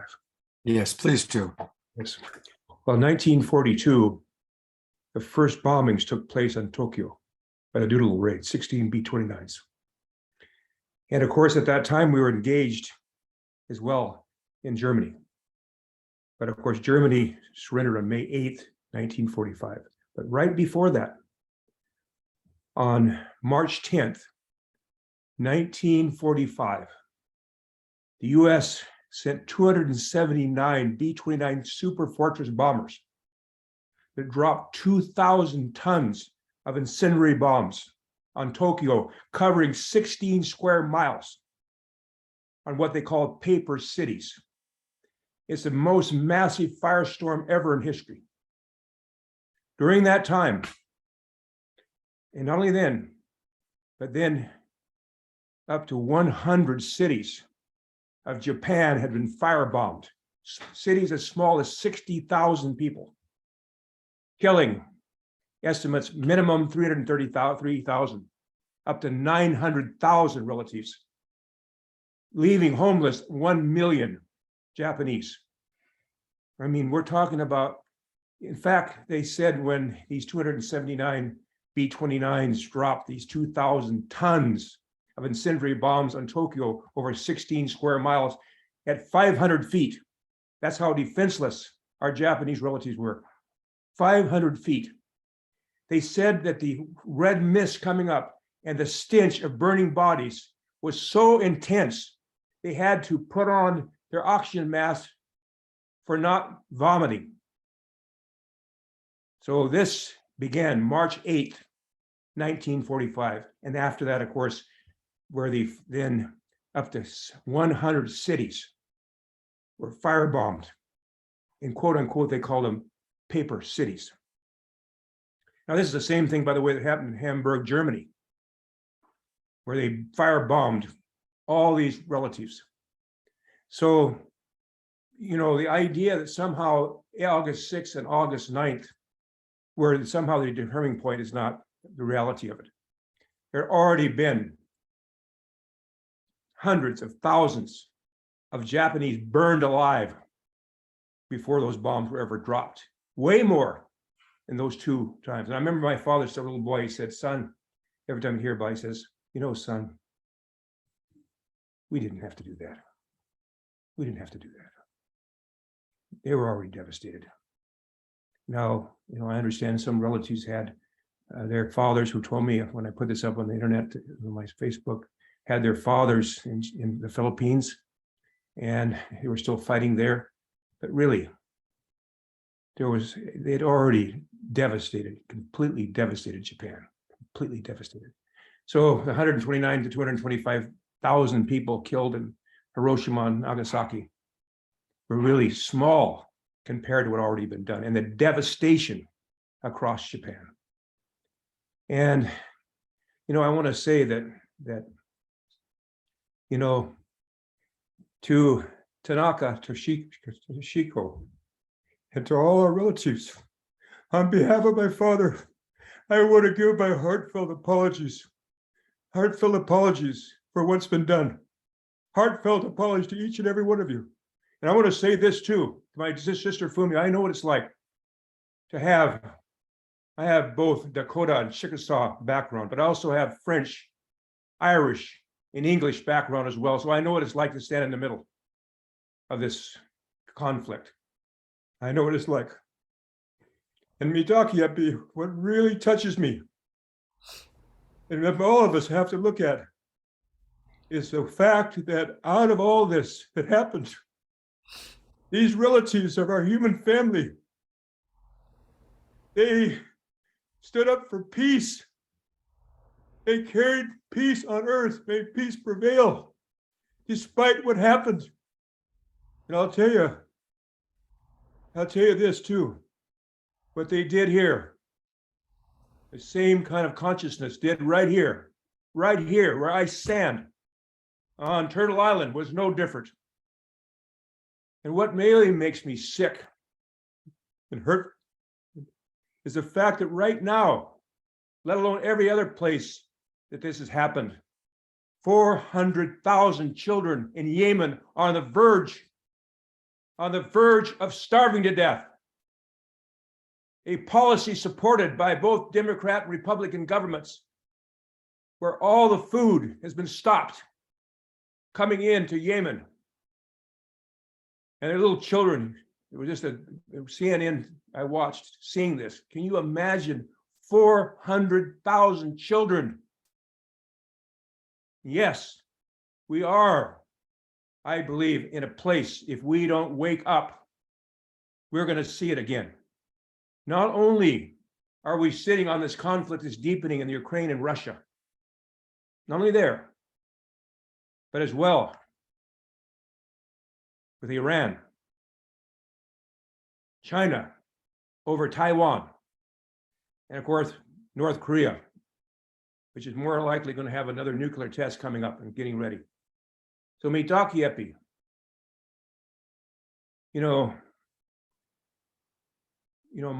my heartfelt feeling, number one, is we have to understand, as all the beloved relatives have said, as Jonathan said, everybody said, we are one human family. In fact, we've always been one human family since this universe has been created, no matter what form we might have taken to this day. We've always had that dimension of ourselves that goes beyond time and space. Our soul has always been here, and we've been part of it. So that's number one. We are one human family, and the hurt of one is the hurt of all, including all of creation, especially our really animal relatives who hardly get mentioned, who hardly are ever mentioned, and we devastating them, killing them, raising our children. And I feel also, I want to express my heartfelt to all those veterans who were told they were going to defend our great democracy, or whoever they've been, and have come back devastated. Higher rates of suicide during COVID than ever before. And yet, then they have to fight and fight and fight to get some kind of compensation for what they believed they were doing to protect our families. And yet when they come back here, they are treated like dirt. So I understand, I'm feeling pretty strong about this. I feel my father's presence here. I remember so many times. So again, my heartfelt apologies, not only here, but I remember I had the opportunity when President Eisenhower came to dedicate the McNary Dam. My father took me there and put it on his shoulders at that time. And he warned us about the military-industrial complex. Look at the trillions of dollars are being spent to destroy other human beings. So we better look inside our own souls right here, in this Turtle Island. We better look right inside here. At the same time, our sacred prophecies, which I believe in with all my heart and soul, have told us. And this we have to hear and understand. On one hand, we can hear the death pangs of an old dying mother. On the other hand, if we listen closely, we hear the birth cries of the new being born everywhere, all at once. So mitaki epi, my beloved relatives of our human family, it's time for us to join together with one heart and one mind and many bodies and stand up to unify and understand the spirituality of the oneness of our human family, to end war, and I believe to begin peace on earth by 2030. And this is not somebody else's agenda. This is the indigenous people and our prophets' agenda, that this is going to happen. And that's what I want to stick around and see happen. So I want to do two things to conclude. I want to say a prayer for unity, a short prayer, and I want to sing a song in honor of all those children and women, men, elders who have been devastated. And we hold a big responsibility right here in what we've done. Look around the world, Afghanistan, on and on, on and on. I'll say this prayer for unity. I really pray with all my heart and soul, how much longer do we have to suffer as a human family before we wake up? Oh my God, unite the hearts of thy servants and reveal unto them thy great purpose. May they follow in thy commandments and abide in thy law. Help them, O God, in their endeavor and grant them strength to serve thee. O God, leave them not to themselves, but guide their steps to the light of knowledge and cheer their hearts by thy love. In this song from our White Buffalo Catholic, the foundation of our indigenous worldview as Dakota people, blesses and recognizes through our sacred pipe the sacredness of the mineral people, the water, the earth, all our plant relatives, including those in the ocean that are being killed, coral reefs, and all our animal relatives that are being destroyed, as well as the sacredness of all our human beings, that everything in this universe, everything here is sacred, as we are, each and every one of us.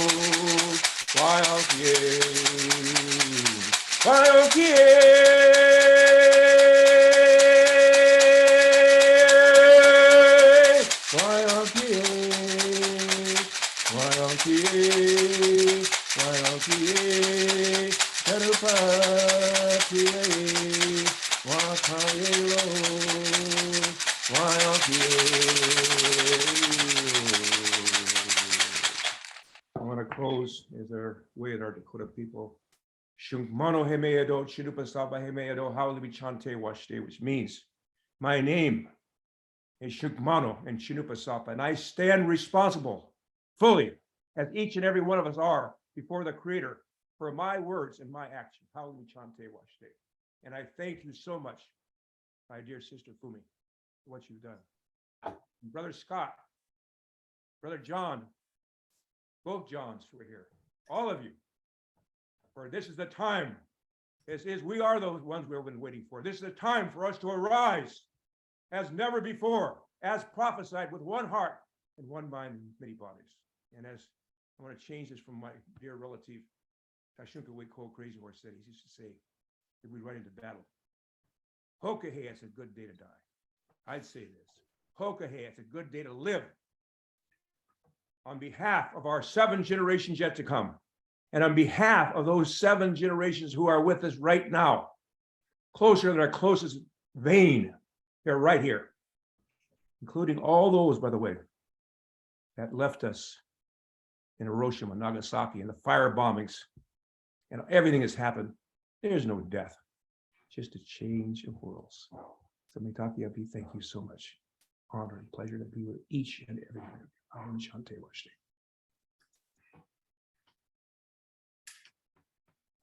Brother Phil, you move us so beautifully. We love you so much. I do want to remind people about a couple things. Brother Phil has a beautiful organization. It's the Four Worlds Global Impact Fund. And he has been working tirelessly to raise resources to design, develop, and implement the foundation and initiatives that empower the global emergence of indigenous peoples and the dawning of a new global civilization, founded on the principle of justice and oneness of our human family and all life. And so please, please support him. That is the sdgimpactfund.org.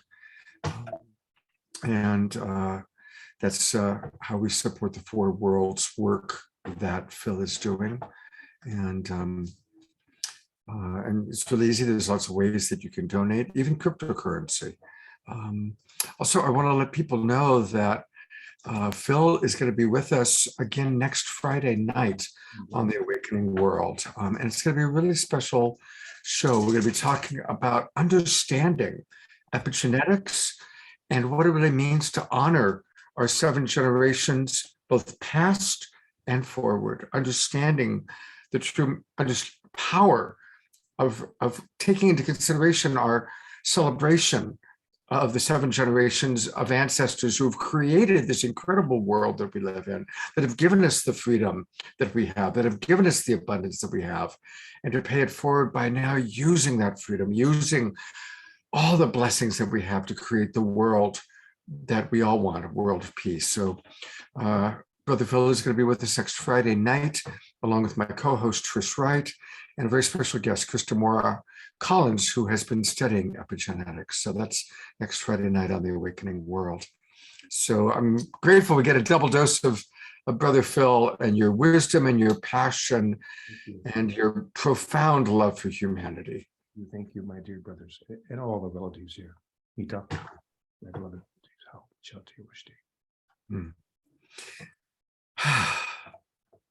I am knowing that tonight was going to be pretty powerful and passionate. I've scheduled extra music, more music than usual, because it's always good to just, like, after hearing Brother Phil and hearing his passion and his tears, hearing Jonathan Granoff, hearing Fumi, hearing our friends from Hiroshima, it's good to have music to integrate.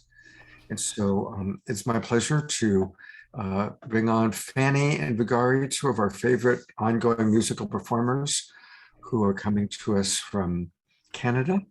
And thank you, Fanny and Vigari, for being with us. And go ahead and introduce what you're going to play first.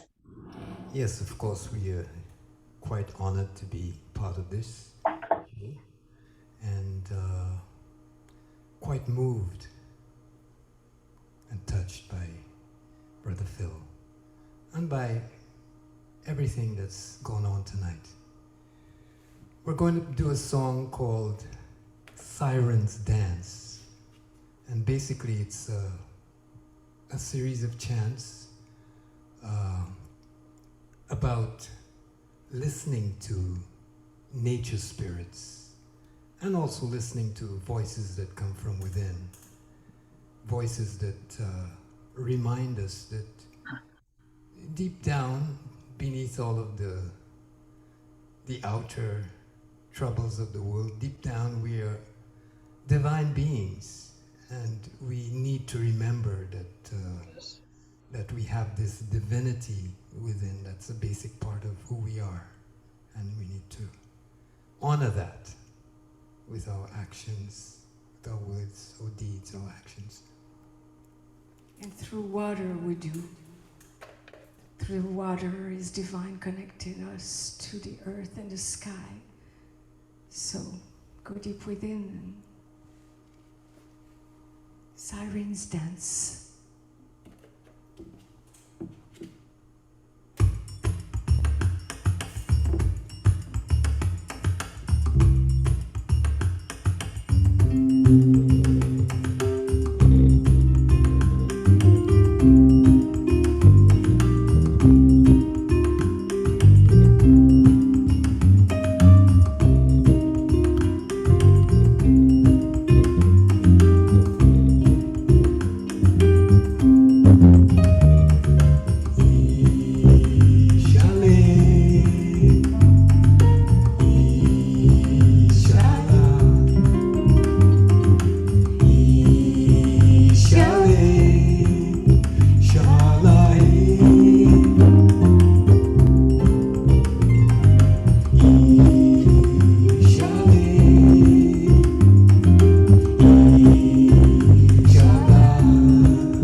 Let's go to gallery view for a moment to just give them some twinkles and lots of love. We love Fanny and Vigari.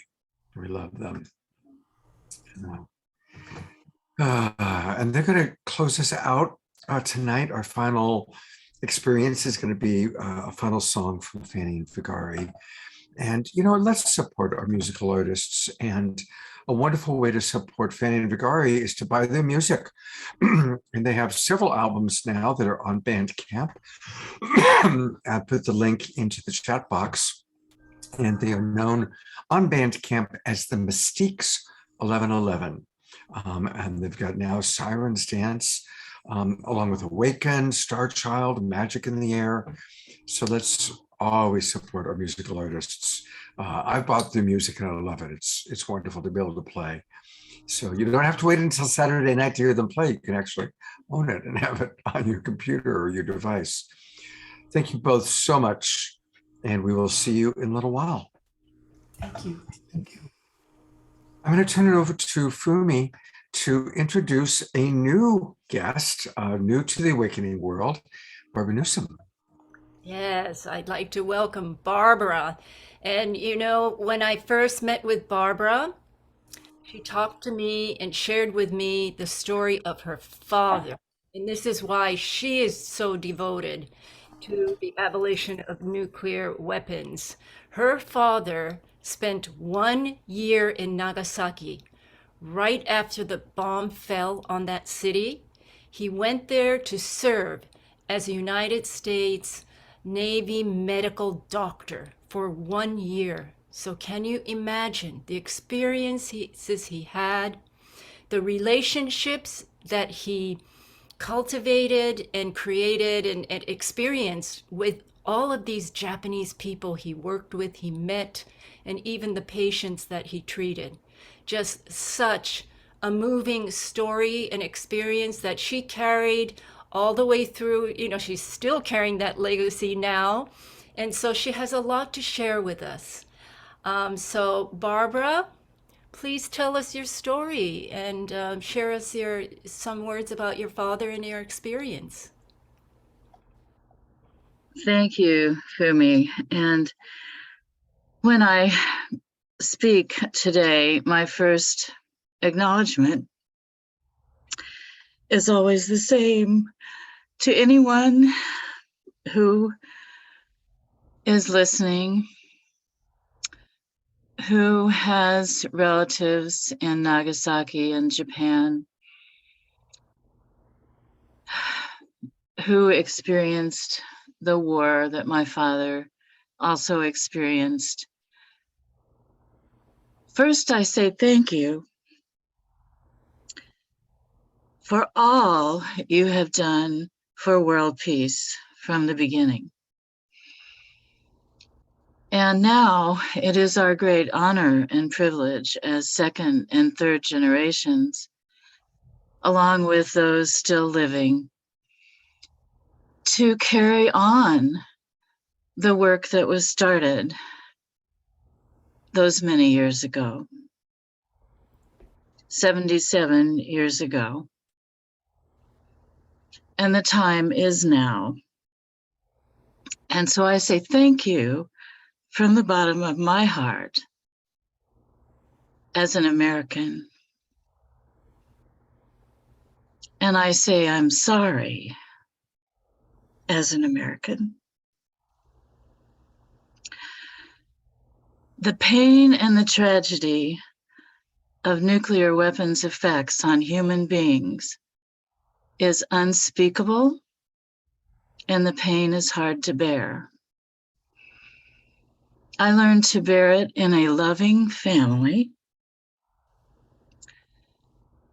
who were people of faith and peace before the war began. My father's dream, as his father's dream, was to have a public health clinic in a small town in his community. He wanted to bring more health and healing to the world. And he was in medical school when the war broke out. And the only way he could continue his training was to become a Navy officer, to go to the Pacific at the end of the war in 1944, where the fighting was intense everywhere. And Dad was on with the 2nd Marine Division on a battleship. So even before he entered Nagasaki, seeing for the first time ever the effects of nuclear weapons on human bodies and on plants and on structures and on all living creatures where there were no doctors and hospitals close by. The pain of that for those who were there, all of them, lives on in our multi-generational legacies of trauma. That's why I'm so grateful today to have our Japanese relatives, our brothers and sisters in Japan with us. This is the most hopeful thing that is happening right now, is this worldwide friendship where we can meet one another, in my case for the first time. It is what is going to continue in these loving relationships to do what the families of the Hibakusha have done in their families, and what my family has done with atomic victims and veterans throughout our lives, to the best that we were able. And a very wise woman, I want to also talk about her and her work, Dr. Yael Daniele in New York City with the International Center for Multi-Generational Legacies of Trauma, is doing wonderful work for all of us who have experienced the traumas of war and recent wars as well, so that we find one another as we're doing tonight, and that we can support one another to be a voice of hope. Fumi gave me this wonderful background, and I'll keep using it because this is the hope of the Hibakusha. This is the beautiful peace grain origamis that are made that show the real hope. It is real hope of the world that we have right now. And this is something every family can do. All your kids can do it. It's a way to to bring peace in art and peace in music and so much of the sharing that we're all now doing. This is the hope of the world. And for me, my own story, oddly enough, followed my dad's. Very early on, I was invited to research nuclear weapons effects on humans for the Department of Defense. I mean, 1970. So I live 24/7 with the consciousness of the things that strike fear into people's hearts. So I also thank everyone who is listening to this program. From those of us who work with nuclear science and materials, we thank you for your support in what Jonathan mentioned, which is the morality coming together with the practical, with the science. And as one who has spent a lifetime in 24/7 prayer, as much as I could, that no nuclear weapon would ever be used again, Nagasaki, may it be the last.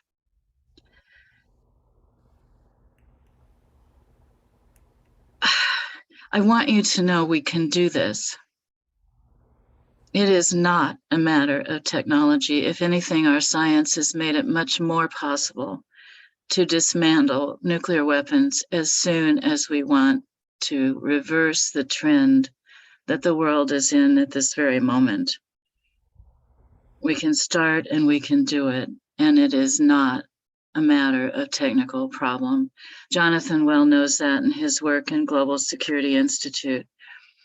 So what we're doing tonight, to me, is the hope of the world. And I thank Chief Phil, so glad to meet you. Thank God when my father came back from Japan, he wanted to study psychiatry and neurology to help people with trauma. And we ended up in Kansas, so I was raised on Osage land.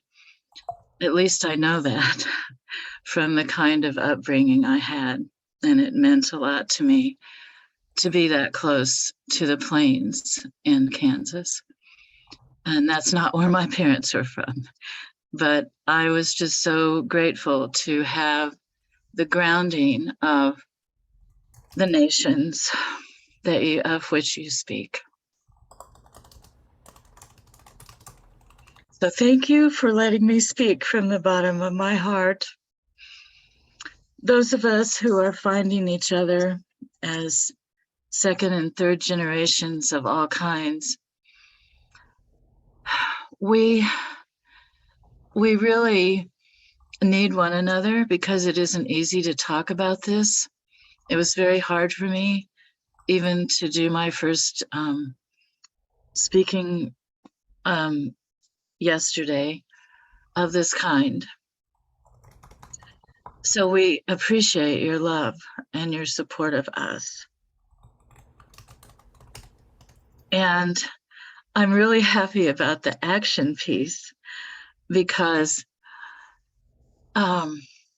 that's where I start to get joyful myself, but also the prayer piece. We're praying today for wisdom in action, and I'm praying for the courage for people to love. That's the prayer that I wrote for Nuclear Prayer Day. Because everyone here is really engaged in an act of courage to love, and courage to love takes far more bravery than it does to do anything else. It really does take courage. And I would like to make it easier, but you heard Chief speak of his understanding of the ancestors and relatives who are with us even now as we meet. Certainly, I know that I feel the presence of my father. And when I talked to my Habakasha friends from yesterday, we all found the same thing was true. When we shared from our hearts, we could still hear and see our family members speaking to us. And sometimes it brings us to tears, but most of all, it brings us love and peace, which is the source of all reality and the source of all life eternally. And we are one in a moment of sacred prayer today and through August 9 for Nagasaki. It's a little different in a way from what I might have planned to say, but those are the things on my heart tonight. I want to also say that I'm part of the Global Voices group. I spent a career that I thought I was leaving in nuclear safety and security, and then I met Bishop Swing at the Parliament of World Religions in Toronto. And a whole new life unfolded for what I thought would be retirement, and it is. I mainly volunteer, but boy, what a difference it made. I was invited to join the Voices for a Nuclear Weapons Free World, and that's the website you've already seen. That Bill posted for you, voices-uri.org. But what I would add is, I think, and you'll see a lot of things from all of us on that website that are part of Voices. Exactly. And we're asking everyone to create your own prayers. I've been writing prayers of all kinds all month long. It's so much fun. Believe me, all kinds of prayers. Write some prayers with your kids. I want to say that about my dad. My dad was so age appropriate with me all the way through my life until I was old enough to study nuclear science for myself. And it saved my father a lot of painful discussions that I was reading some of the research and he didn't have to tell me firsthand. It's that bad.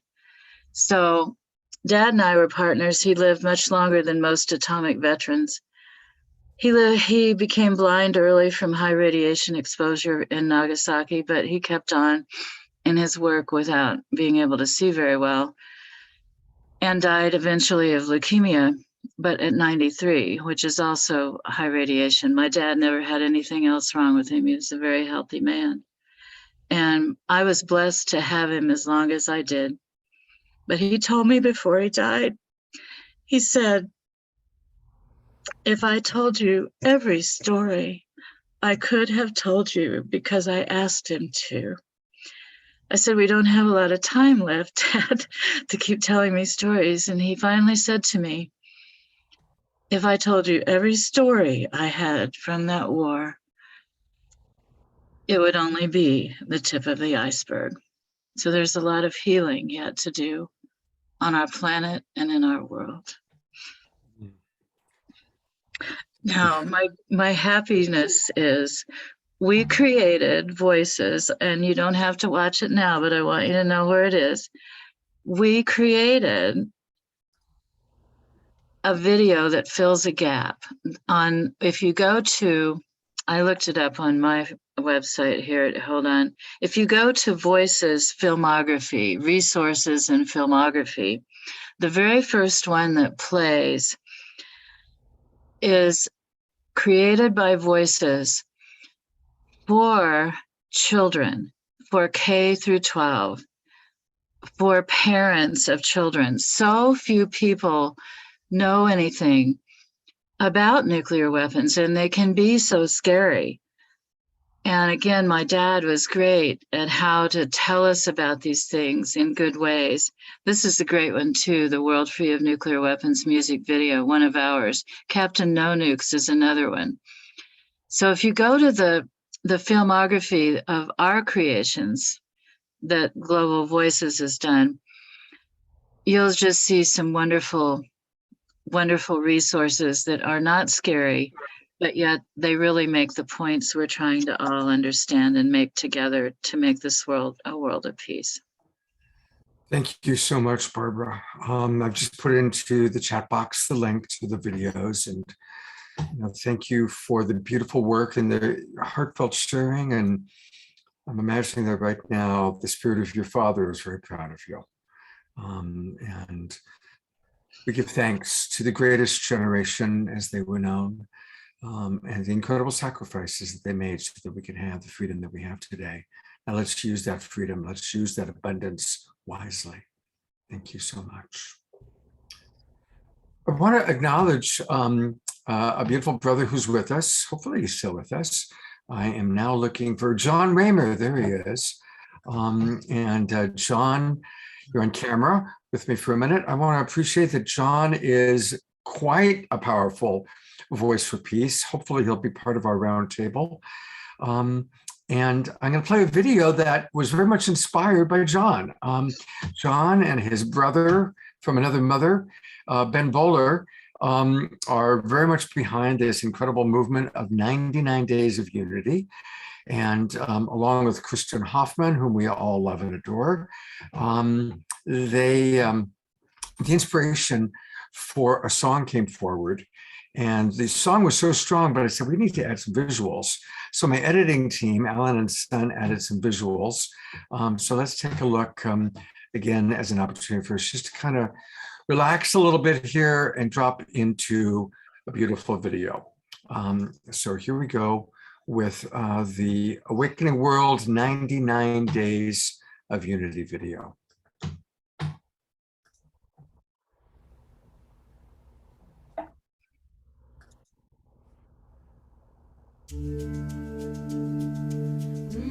Are you old enough to remember the summer of love? If so, where were you? How did that impact you? Let me tell you about the lie we've been living in for centuries, millennia. They say peace through domination's justifiable while building up the arsenal. All the sages and wise men of the ages were guiding us to look within ourselves. But the fear so divisive and the lie so enticing, we keep spinning this hell. Raise your eyes, you are the possibility. Nurturing love is the greatest remedy. 99 days of peace through unity. 99 days of peace through unity. 99 days of peace through unity. An entire generation of baby boomers grew up with the influence of the Beatles, Woodstock, and the peace movement, and it shaped our lives. Lift your voice. And people are coming together once again to create a movement of unification. Listen deep, and we'll all find harmony. We are in the midst of another powerful summer, and it is the 99 Days of Unity. It began last month and will continue and culminate in September. And the Global Peace Tribe is collaborating with some of the most wonderful organizations to help all of us remember the power of peaceful unity, coming together. 99 days of peace through unity. So join us every weekend on the Awakening World, where you'll be meeting leaders from the Evolutionary Leaders Network, World Unity Week, and other beautiful spiritual teachers, wisdom keepers, and luminaries, ranging from Reverend Michael Beckwith to the next generation, led by people like Adam Apollo and the Twin Ray. Join us every weekend on the Awakening World. A powerful love force. We're coming together, stronger than ever, not divided. We come from the same source. A powerful love force. We're coming together. Hear the call, you are invited. We come from the same source. A powerful love force. I love that so many of our friends know that song now. And so I saw like, A. Marie B. Thomas Brown started moving to it and Fumi started moving to it.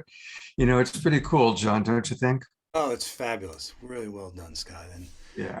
it's genius. It was Ben's inspiration of that riff. And it's actually, 99 days of peace through unity. That's right. Thank you. Oh, and I just say that to get our intention clear, right? That this is the Global Peace Tribe. And Scott, you are amazing. The way you care for everybody who comes on the show and make sure they're known and make sure what they're up to is appreciated. And we've got such a beautiful community here. But how are we going to make the changes that we need to make? We know we got a lot of work to do. We got a lot of work to do, bro. We do. And I do, what Phil and the heart and spirit and with Jonathan's wisdom, we're not lacking anything. It's not like we don't know what we need to do. We just need to do it and show it. And I just want to point to that because it happened today as an example. It's happening right now. People may not be aware of this, but a couple of us knows. Miranda sent a note out, there's been over 70,000 views of what we shared today. Wow. And Summer was making a wave of this show as we do every week.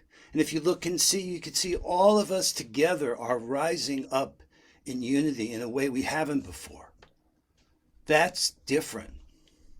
It's not just each of us with our amazing expressions of peace through unity, but it's what we can actually accomplish together that is blowing out the possibilities of what we thought. We need to see this game differently. We're in it together. And we are one. We know that. That's not the question. We don't need to say that anymore. We need to show it and be it. And we are. So let me just be clear. The alliance that we are, so many of us together are able to turn each of our expressions into a collective vision. We call these sine waves because they're going out and we're doing that together. And I'm so grateful to everybody who's willing to play that way. We have the abundance of trust, and with accountability and trust, we can build capability so that these great ideas and amazing innovators, like look with Jonathan, what he's saying, what a beautiful blend of understanding the tools needed to bring about the change at nation states level, but having the spirit that he has. But he's saying something that I think we should recognize. It's not like 1648 anymore, where when they got together then at Westphalia, the assumption was that we are where we're located. We're in territories. That's not true anymore. In fact, Barbara, you made that point. We're now, our values are bringing us together in this online world. And we don't know quite what to do with that, but we can find each other here and turn what we have into what we need to amplify, not just the vision, but actually the action, the commitments and the coordination and the organization we need. So I am so grateful to everybody for playing along and willing to say, yeah, I'm in. And together we are better. And we're showing that. And that gives me hope. There's no limits to what we can do with this. So these convergences that we're doing, we've got one coming up. The 99 days was when we counted from the first day of World Unity Week in June to the last day of Peace Week. And we've got a platform that we're arriving to build our camp out on. It's called peacethrough.unity.earth. And maybe, Scott, you could just show that so people know that. And there you're welcome to come and share your genius and find each other and learn how do we weave our strategies together so we can turn what we have into what we need and draw from this inspiration, from this incredible community, but actually turn it into actions, right? So what's so good about this Mighty Networks thing, I'm a technology guy. Here's what's really good about this. The business model. It's not Facebook, where they're turning you into a customer to sell ads because you're there. They have a different model. And they have a lot of capabilities for how we can connect up here. But it's not motivated to get us angry with each other so they can sell more ads. That's a really important point. So you can learn how to navigate on that bar on the left. It shows you your feed in the center. You click on discovery, it will show you how to, what to get doing to get you going here, a welcome checklist. But there's these circles. There's so many amazing people. We've got a couple, like 300 people in here now already, Scott. And this is where we're going to weave together in anticipation for Peace Week and create synergy like we have never done before. And that's why I'm here, because I'm going to use an example. This is something that I just discovered through this website on World Unity Week recently, and it's this incredible, the core needs. And I was so impressed with how that showed up. And I'm clicking on it, it's not opening. Click on it. No, you should be able to. Okay. I'm clicking. That's funny. Little hand is there, but it's not letting me. Well, click on the left. The topic's on the left. You see the navigation bar? Because that's right. Okay. There we go. So yeah, this beautiful document about just, core needs, and, to ensure all that, and it's beautiful. It's like, and then there's a whole discussion that took place around this. So that's just one of many things. Of course, the members, there are so many remarkable members, starting with John Raymer at the very top, of course. In the beginning, there was John, and it was good. But a lot of our friends, Teresa Collins, Julie Kroll, Arena, Dot Maver, these are all people you see. There's Chief Phil, Ben Bowler. These are all people you see on the Awakening World. Jan Golding, we're going to do a whole show with he and his wife, Shelley, next month.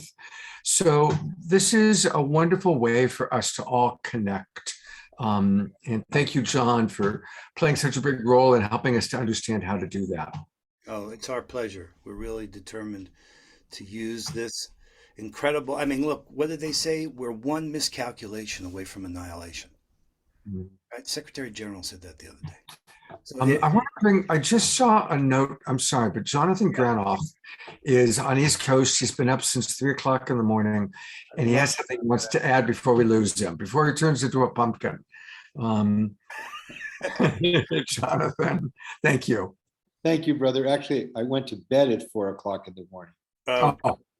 And we did the prayer service yesterday at the church center at the UN, and then I spoke in the General Assembly Hall, and then I did a Sufi meeting this afternoon, and then all of these prayer things all day. So I'm just starting to fade, and I wanted before I just turn into fudge, and forgive me, there was a simple action that I wanted to share that I thought, as a minimum, we should leave this with some taking. The poem is, "The heart without the hand withers. The hand without the heart is dangerous.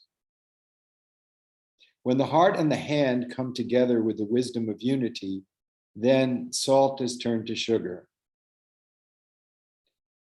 Tears of affliction, old age, sickness, death, betrayal, disappointment are turned into the sugar of love and service and liberation." So in that spirit, I wanted to suggest four things in the form of 4 questions. And these come from one of the hats I wear is I'm the senior advisor to the World Summits of Nobel Peace Prize winners, and I'm the representative to the UN of the winners of the Nobel Prize. And in one of our meetings, we wanted to give a general thing that everybody could do that we thought would be transformative. There were only 3 questions, but I'm going to add one for us. The 3 questions were, every political representative should be asked by all of us, because we don't need to tell them how to do it. They can find out from one of them. There's plenty of experts in nuclear disarmament. You saw them in the voices. That's an example of people who know the system. Well, first question, what are you doing to protect the climate?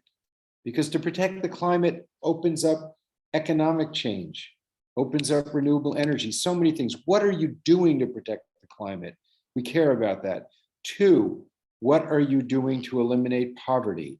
Never before in human history have we had the ability to eliminate poverty. We have the resources. It's a failure of political will. 3, what are you doing to eliminate nuclear weapons? not whether you should or not, but what are you doing to get this sword away from our necks? And the fourth question for every one of us. So that's the questions we need to call up our congressmen, call up our mayors, call up the head of your university, call up your senator, ask them, what are you doing on these three issues? These are issues that I care about, and I have networks of friends, and we're all going to ask you, what are you doing about these issues? And then we have to ask ourselves, what am I doing to find the source and highest love within myself, and nurturing it with my commitments, with my intentions and my actions? What am I doing to find the source of love within myself and bringing it into life and action? Now, that's a question that is very fulfilling, because, and I promise you, if you ask that question with sincerity and be still, you will be gifted with an opportunity to bring it into action. That we don't have to do. That we don't have to do. The great giver of life itself has given us all the gift of love, and it has given us it will show the capacity to arrange your life such that that intention will be nurtured and fulfilled. But we have to have that intention to bring it into action. So thank you so much, Scott, for letting me share this. I'm going to stay around, but I was just concerned that I wouldn't have the clarity of energy to share those three questions. What are you doing to protect the climate? What are you doing to eliminate poverty? What are you doing to eliminate nuclear weapons? And what am I doing to find that pure love and bring it into action? Thank you so much. I did scribble them all down and put them in the chat box. I didn't get the exact wording on the one for us, but I think I got the essence of it. I think you're doing it. No, thank you, Jonathan. Thank you so much. And I want to say John Raymer is off to dinner, so I'm going to bring Brother John on just for a minute. Thank you, John. Again, the sine wave gets us out. That's how people right now are watching us on dozens of Facebook pages and groups because of the sine wave. So thank you, John, and thank you, your beautiful wife, and have a good dinner. It's getting pretty late. So. There's so much potential here. It's that energy to unleash it. That's ours to do, unblock it. So let's use this anchor of Peace Week and the International Day of Peace this year to rise together like we haven't before.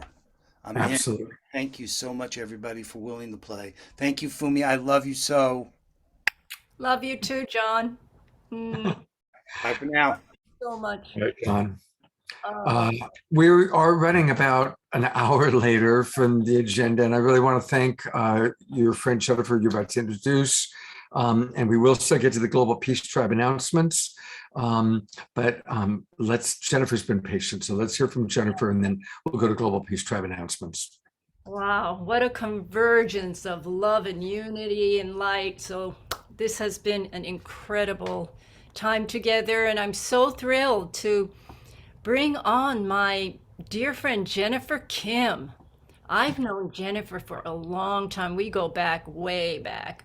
And her legacy starts from her father-in-law, who started the Peace School in Chicago.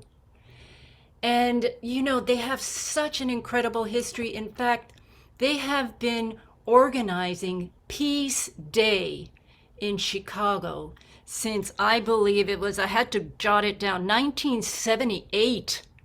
Can you imagine? 1978. They were at the forefront. This is even before the International Day of Peace became the United Nations International Day of Peace in 1981. That's when the resolution was signed. So they were way before the wave, celebrating Peace Day in Chicago for all those years. And they have a beautiful event scheduled at the Daily Plaza, and I think maybe you'll be interested in that, Barbara, to attend if you're close enough to the Daily Plaza in downtown Chicago. Big, huge event. involving the community, build the peace community, I believe, with the mayor's office, the diplomatic, what was it? The missions from different countries, schools. I mean, they involve so many people within the community to show up. So anyway, I'm not going to talk any further. Here's Jennifer Kim, and she's going to be offering and closing with peace breathing, which I think will be just the perfect way, Scott, to bring this to one step closer to our finale. So in a really beautiful way. So here's Jennifer Kim. Thank you, my friend Fumi, and thank you, Scott. I'm happy to meet you and to be here with all these beautiful, beautiful people. And Fumi and I, like she said, we go way back, early 80s, I think, is when we met. And you know that Fumi is the executive director of May Peace Prevail on Earth International. And the message, May Peace Prevail on Earth, is that simple message that we all can understand. And peace poles are all over the world, and anybody can walk by and receive that message and just know that goes right to their heart, right? And so the founder of May Peace Prevail on Earth, she spoke about Masahisa Goi, authored that in Japan so many years ago after the war. And the founder of the Peace School was from Korea. And he lived through war, of course. He lived through many things in Korea, but he also researched deeply about the history, not only of Korea, but he was a martial art grandmaster, as well as a meditator, yoga master as well. Regained his health through his own practice of yoga when he was young. But he wanted to know the origin of martial art. What was the purpose? He knew it had to do with peace.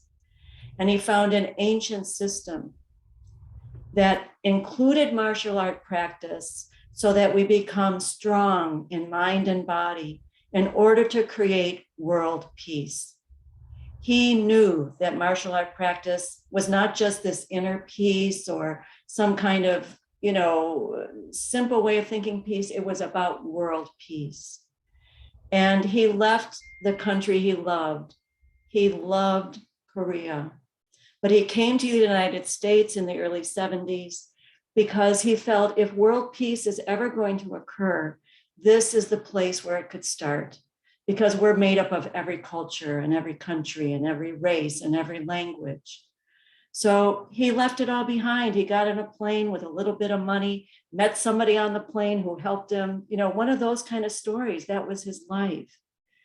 And I had the just super good fortune in the 70s to walk into this class. I didn't really know what it was about, and it was taught by that founder. And the very first thing he said was, he had a thick accent, right? Fumi remembers. And the very first thing he said was, if you can't understand what I'm saying, try to understand through vibration. So I'm like, what is this? It was just, wow. And you could just feel that energy of peace that he emanated. And so, like May Peace Prevail on Earth, he sought for decades to come up with something that would give people the energy and experience of meditation, but something that all of us could practice, not just those who are devoted to spending time to meditate, but how could we bring this to everybody? And what finally came to him was peace breathing. Peace breathing. It's so simple. We inhale world and we exhale peace. We inhale world and exhale peace. So we do it as a meditation, but we do it as moving meditation, right? We're always breathing. So it means that we can always create and generate that energy of peace. We're storing it in our own energy, right? With every breath we take. And we're building breath by breath by breath that energy for world peace. And because it's so simple, anybody can do it, right? We all breathe. So we have programs for children, for seniors. Back in the 70s, he started a program in nursing homes, simple exercise and peace breathing and light massage. You know, it's so simple, but it was the core of creating Peace Day here, like Fumi said. It was his idea. One day he just said, that was the year I joined the Peace School in 1978. We're having a meeting, and one day he said, oh, we're not doing, you know, what we planned. We're going to create Peace Day in Chicago. We're like, okay. And we did. And the core of it is that minute for peace. And we work with schools. Since 2008, we provided materials to every Chicago public school to do some type of positive action for peace on the International Day of Peace. And that includes a suggested activity that we provide, which is peace breathing. So simple.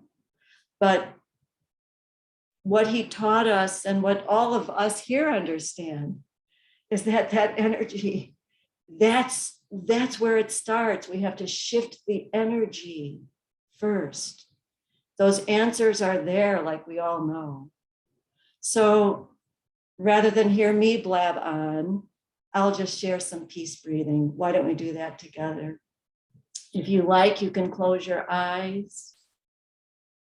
And we begin to feel the movement of our breathing and let the breath slow down. As we breathe, we let peace fill our hearts and minds and flow throughout our bodies, down to each cell. With each breath, we let peace expand, filling your room, touching your family and friends. Peace expanding through your community, expanding widely through your country and all countries, permeating all of nature. With each breath, we send peace to the entire world. Breathe in, world. Breathe out, peace. Inhale, world. Exhale, peace. Inhale, world. Exhale, peace. Inhale, world. Exhale, peace. Inhale, world. Exhale, peace. Inhale, world. Exhale, peace. Try a few more times.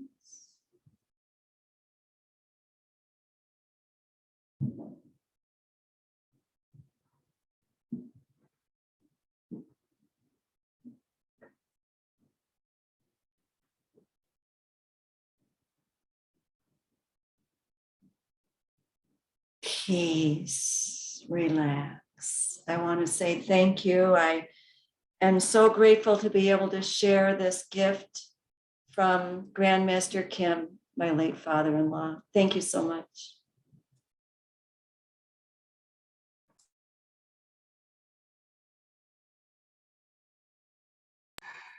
Thank you. You know, isn't it interesting how these shows come together? You know, we all have different guests, and there's this theme of people's fathers. You know, I think we've had 4 different people speak with beautiful compassion and connection to the influence of their father tonight. It's an interesting theme that's emerged. And so I just want to acknowledge the beauty of that. And I also want to acknowledge your website, thepeaceschool.org. I've put it into the chat box, of course, but this is where we can learn more about this beautiful place. And oh, there she is, Jennifer and Master Charles Kim. Beautiful, beautiful. Thank you so much. Your 50th anniversary. So definitely, I'm going to want to get in touch. And again, everybody, always remember, fill it in so she can, I have to say a message, I'll say namaste. How's that? I prefer leaving a message than the CAPTCHA thing where I have to like find out how many fire hydrants are in the tiny little pictures. So thank you so much for being with us. I really appreciate it. You know, we've talked about the Peace Bowls tonight, and I want to share with you the best gift I've gotten in years. And it was when I got a peace pole from Fumi. And there I am with my peace pole. And it really is, it's the best gift I've gotten in so long. And you can see how excited I am. I put it right out on my street corner so as people drive by, there's no doubt that the Global Peace Tribe is here. So I just wanted to say thank you again, Fumi. And you know, God bless her. She had to send it to me 3 times because the first time I was traveling and I wasn't there to sign for it. And the second time I was traveling and I wasn't there to sign for it.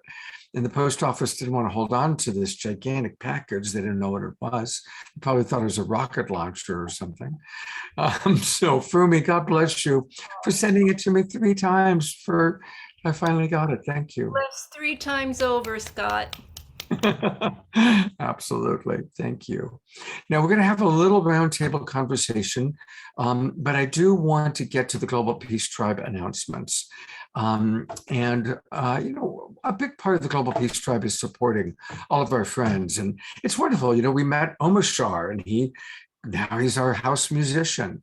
And one of our dear friends is Alan Steinfeld from New Realities.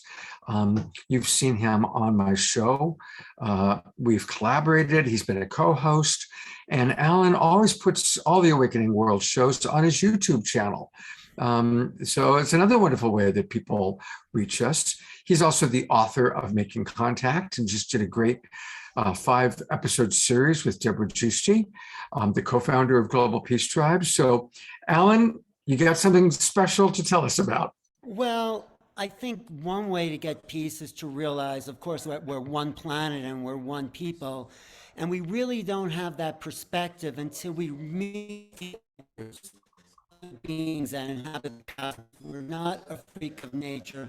Life is abundant throughout the cosmos, and that's what the program me and Deborah Giusti have put together. But the other thing is the earliest, the atomic bomb was an awful thing, and the earliest appearances of UFOs were in 1945 around the Trinity site where the first atomic weapons were tested. And then, of course, some people think atomic weapons actually blow a hole in time and space, and that's why these beings have shown up. So it's not just peace for our planet, but it's peace for all the neighboring beings that inhabit our collective consciousness. So that's just one thing that's, you know, peace is emanating from this planet or not from this planet throughout the cosmos. So we just have to just pay attention. We're part of a greater community. So Deborah and I put together this series, and I'll show you a little trailer from that. And it's been a beautiful show, Scott, and thank you for letting me be here. So I'm just sharing my screen and sound here. It's a little Global Peace Tribe. And this is, you see that, Scott? Yep, and mute yourself because there's a lot of noise in your background. I know, sorry, I'm out, okay. From deep, deep in outer space, to the planet Earth, to the red rocks of Sedona, to our online community here, comes a time, a message, a special series on making contact. There is no better time for making contact. I'm George Norrie, host of the national radio show Coast to Coast AM. Alan Steinfeld has put together a well-conceived collection that covers it all. Thanks, George, for that introduction. This is Alan Steinfeld, the editor and author of Making Contact, which is a collection of writings of the best and brightest people in the field of ufology. The Making Contact series is a collection of some of these fantastic contributors to my book. People like Whitley Strieber, Linda Moulton Howe, Carolyn Corey, Adam Apollo, Mary Rodwell, and such contactees as Marina Sarin and Kamara Jones and the Art of Kamara Jones, plus some very special surprises in the field. The Making Contact series is presented by Alan Steinfeld and New Realities, Deborah Giusti and the Global Peace Tribe, in association with Neil Gar, Portal to Ascension, and Star Family Wisdom. George, any final comments? Someday, somehow in the future, the conflicts that have plagued our species for eons will come to an end. And by making contact, we will take our rightful place among the stars. Exactly. That's all I want to contribute. We need to look at the much bigger picture here, Scott, because peace is not just local, it's not just planetary, it's cosmic. It's an extension of consciousness. So thank you for the opportunity and beautiful show. I appreciate it. My pleasure. Thank you very much, Alan. Thank you. So another incredibly important announcement is tomorrow, August 7th, is the day that we've set aside for the memorial for our beloved soul sister, Celestine Starr, who passed away on July 4th. Probably most of you know by now, we've talked about it a few times, but Celestine was an incredible friend. I knew her for decades. We shared birthdays together. She was December 24, I'm December 25. So we had multiple birthday parties over the years. And there are two ways that I'm hosting online events to celebrate Celestine tomorrow. First is going to be my Sacred Sunday show, which is always at 10 o'clock in the morning, Pacific time. And I'm going to actually be at the location where the memorial is happening in the Marin Art and Garden Center. I'm going to get there at 9:30 in the morning, get set up, interview some of the people coming in, including Celestine's daughter. And then Linda Starwolf is going to lead a shamanic breath practice tomorrow to help us really drop in and connect to the spirit of Celestine. And a lot of people have been feeling and connecting Celestine, and tomorrow is a big day for her spirit. So we're going to all connect to her. And that'll be tomorrow morning at 10 o'clock. And then there'll be a little break, go get some brunch. And then at 1:30 will be the actual start of the memorial.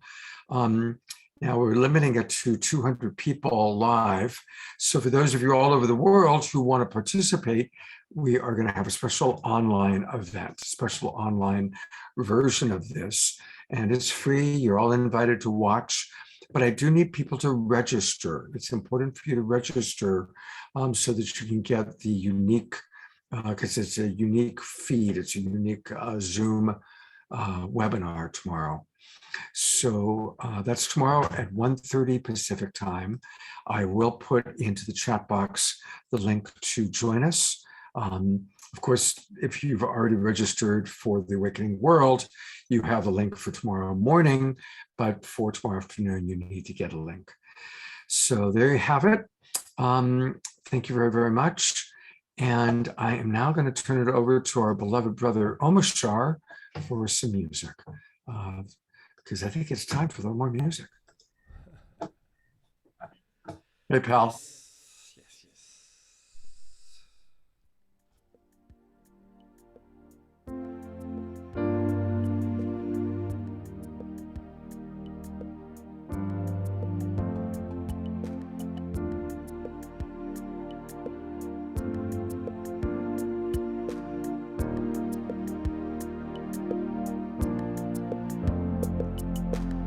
Sometimes it feels so hard to move along, saying goodbye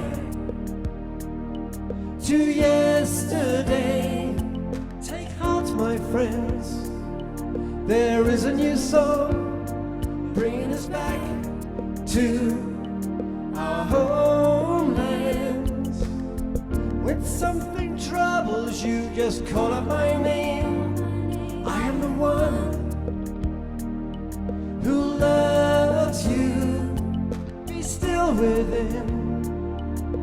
Hear what I say and give me the chance to be with you. We are one heart, one mind, one soul, working together to heal. And there are no walls between us now. It's a celebration of union. So when you're feeling down and on your own, take a look around. I am in everything. Give me your burden, walk into my arms. I will lift you up, I will hold you. We are one heart, one mind, one soul, working together to heal. And there are no walls between us now. It's a celebration of union.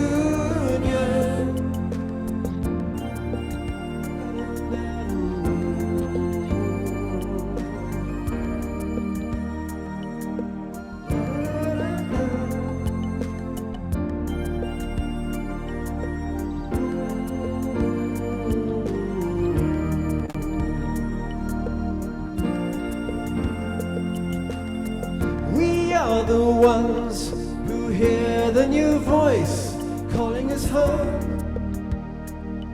to freedom. Fear not, my friends, this is a new place full of new joys and happiness. Yes, we are one heart, one mind, one soul, working together to heal. And there are no walls between us now. It's a celebration of union. Woof.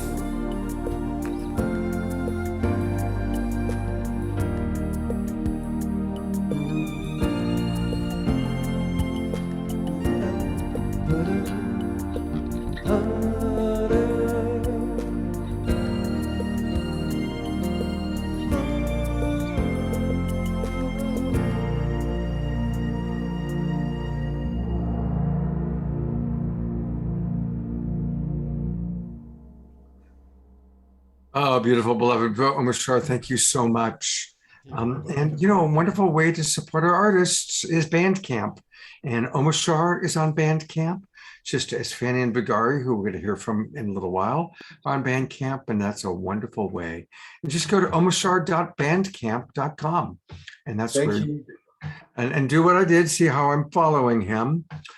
So it's always important to follow our artists. And Omashar, of course, will be with us tomorrow morning for the Sacred sir. Sunday show. And Omashar, make sure, I've got to talk to you a little bit about tomorrow morning because it's going to be a little unique.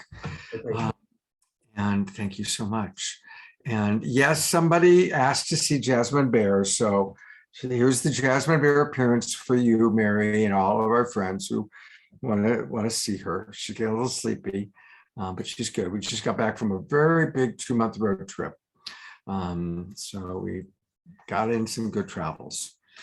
All right. Fumi, I think obviously it's already 9 o'clock, but I'd love to invite some of our guests that are still with us. And I'm just going to bring them on camera. I see Jennifer is still with us. I saw Chief Phil. There he is. Okay. Phil is still with us. And Otani is still with us. Tez. I saw oh. Take a look. Oh, Barbara Newsom is still with us. Barbara's here. Tezekiah is here. I'm looking for him. Tez. Oh, Tez, have I passed her? There she is. I passed you. I so apologize. And also Keiko are still with us. So this is kind of an opportunity for us just to express anything that maybe you wanted to add. And maybe Tez, I wanted you to talk a little bit more about Pathways to Peace. You know, we kind of named this show Remembering Hiroshima and Discovering Our Pathways to Peace. And of course, I was inspired by your organization. We, of course, took a little bit of a look at it, but anything else that you, Chief Phil, any of the people that we see on camera here want to share? Inspirations, information, and I'm just gonna let anybody who wants to speak. Well, I guess I can begin. I was absolutely delighted that you named the show Pathways to Peace. Of course, you know, of course. And I guess I want to thank you for that. And of course, at Pathways to Peace, we always say that everyone is a pathway to peace. Doesn't matter what your discipline is, what your background is, what your experience is, what your race, your culture, ethnicity is. Doesn't matter where you've come from. You are a pathway to peace, which is kind of what this show has been about, is recognizing, and this day has been about, and what we're about is recognizing that we are all one, as it's been stated over and over and over again. And that it takes all of us to raise the consciousness for peace to prevail on earth. And I won't say any more than that because we have very talented speakers, but I will end my little piece by saying the question that I ask myself every day, and those Pathways to Peace team members who surround me and lift me up and support me, is what is it going to take? We know it's not about education anymore because we have all of the information. We have all of the knowledge. And what keeps coming back to me is this piece about the need to raise consciousness, because it's about changing hearts and minds. And so I think that's going to break down. I think Jennifer's peace breathing is an example of a daily practice, a simple daily practice.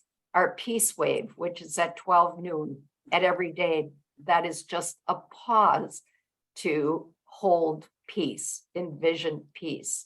The global silent moment, whatever it takes, those simple practices in our daily lives when we're actively pursuing peace, we often don't take time to go into meditation or to even pay attention to our own inner peace, nurturing our own inner peace. So we just need to carve out enough time for us to nurture our inner peace and to bring that inner love and light that we all carry out into the world. That's what is going to move the needle for peace, I believe. So thank you. Beautifully stated. And again, one last time, the organization is pathwaystopeace.org. Please go spend some time there. Listen to what Avon had to say, her original vision. I love the peace wheel. And there's just a lot here. So pathwaystopeace.org. And thank you, Tez, for being with us and for your dedication and you playing your role in this world so beautifully. Thank you, Scott. You are just a perfect example of a light being doing the work to increase consciousness, as others in this room now are as well. I'm going to go to gallery view. Look at all these beautiful, emanations of the one divine eternal beloved, you know? Yes. I mean, look at all these beautiful, beautiful souls. And turn on your cameras, everybody. There we go. We want to see you all. Oh, look at these beautiful, beautiful souls. I'm going to put the spotlight on Chief Phil because he just always is brings so much love and so much passion. Phil, anything you'd like to close us out with tonight? Yes. I think, first of all, to to really understand the depths of our soul, that each one of us is the spiritual representative of all that have gone before us, all that have gone before us. And with that comes the understanding of the prior unity, meaning that from the very beginning of time, we have been one. And we're in the process of coming back to understand that. But each of us is the representative of all that have gone before us. Therefore, right now, here and now, it's up to us on behalf of all those that have gone before us on this plane of existence, on this plane of time and space, because we have a dimension of ourselves that goes beyond time and space. That's our soul. But between us, first means we have to cleanse and purify our own hearts. Any kind of, whether it's love that will blindly lead us away from the truth, or it's hatred. We've got to find that place within us to see the beauty of our inner being, not this earth suit. Earth suit goes pretty fast. In fact, Crowfoot said it perfectly. He said, life's like the breath of a buffalo on a cold day, or a firefly on a warm summer night, or the shadows vanishing before the setting sun. That's what. And I think that it's, again, from that, I believe the foundation of this truly is understanding that we are one human family, which means to me, in the sacred teaching, it says we must not rest. We must not rest until we make everybody we know a brother, a sister, a mother, father, aunt, uncle, grandfather, grandmother, niece, nephew, son or daughter. When we make everybody we know that way, we'll know exactly how to treat them, exactly how to treat them. And I think that to know that we are already not the prophecies that are going to be fulfilled, they're being fulfilled here and now. 2022 is the pivot year. From here, we're going to see it grow and grow and grow and grow and grow and grow and grow and grow and grow. And I believe it's so important as well. I only would say this, that to truly realize that every member of our human family, every member is a sovereignty, ancient and perishable and everlasting, created by our great, great creator, every one of us. We got to see that. We have to know and understand as well that partisan politics is not going to get us there at all. It's not going to. Tearing down each other. It's not going to work. It's not going to work. It's going to be a spiritual path. That means we've got to rid ourselves of an eye for an eye, for a tooth, which, by the way, any of these things I'm not innocent of, certainly.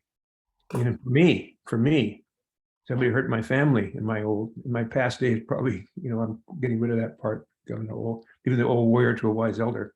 It wasn't just an eye for an eye. I'd take two eyes and two eyes and two teeth for everyone taken against me. That's how I felt about what happened here. Because we're no different. After Custer came, let's give you an example. And here we were peacefully together having a Sundance, and they promised us they wouldn't come. And so obviously when you're attacking a village of women and children and so forth, disobeying the other orders to come do this, and then we might say, give them an arrow shirt, so to speak. I don't say that in a hurtful way. But, after that, the US Congress, just like we're doing, by the way, exactly in Yemen, passed the Starve or Surrender Act, at which time, from a 60 million buffalo that we depended on, reduced to 1,000. And we were starved to death. And that's why right now, and I understand fully about nuclear weapons. I mean, it's just, now that's getting our attention, but how about right now? And truly, 400,000 children in Yemen are that close to starving.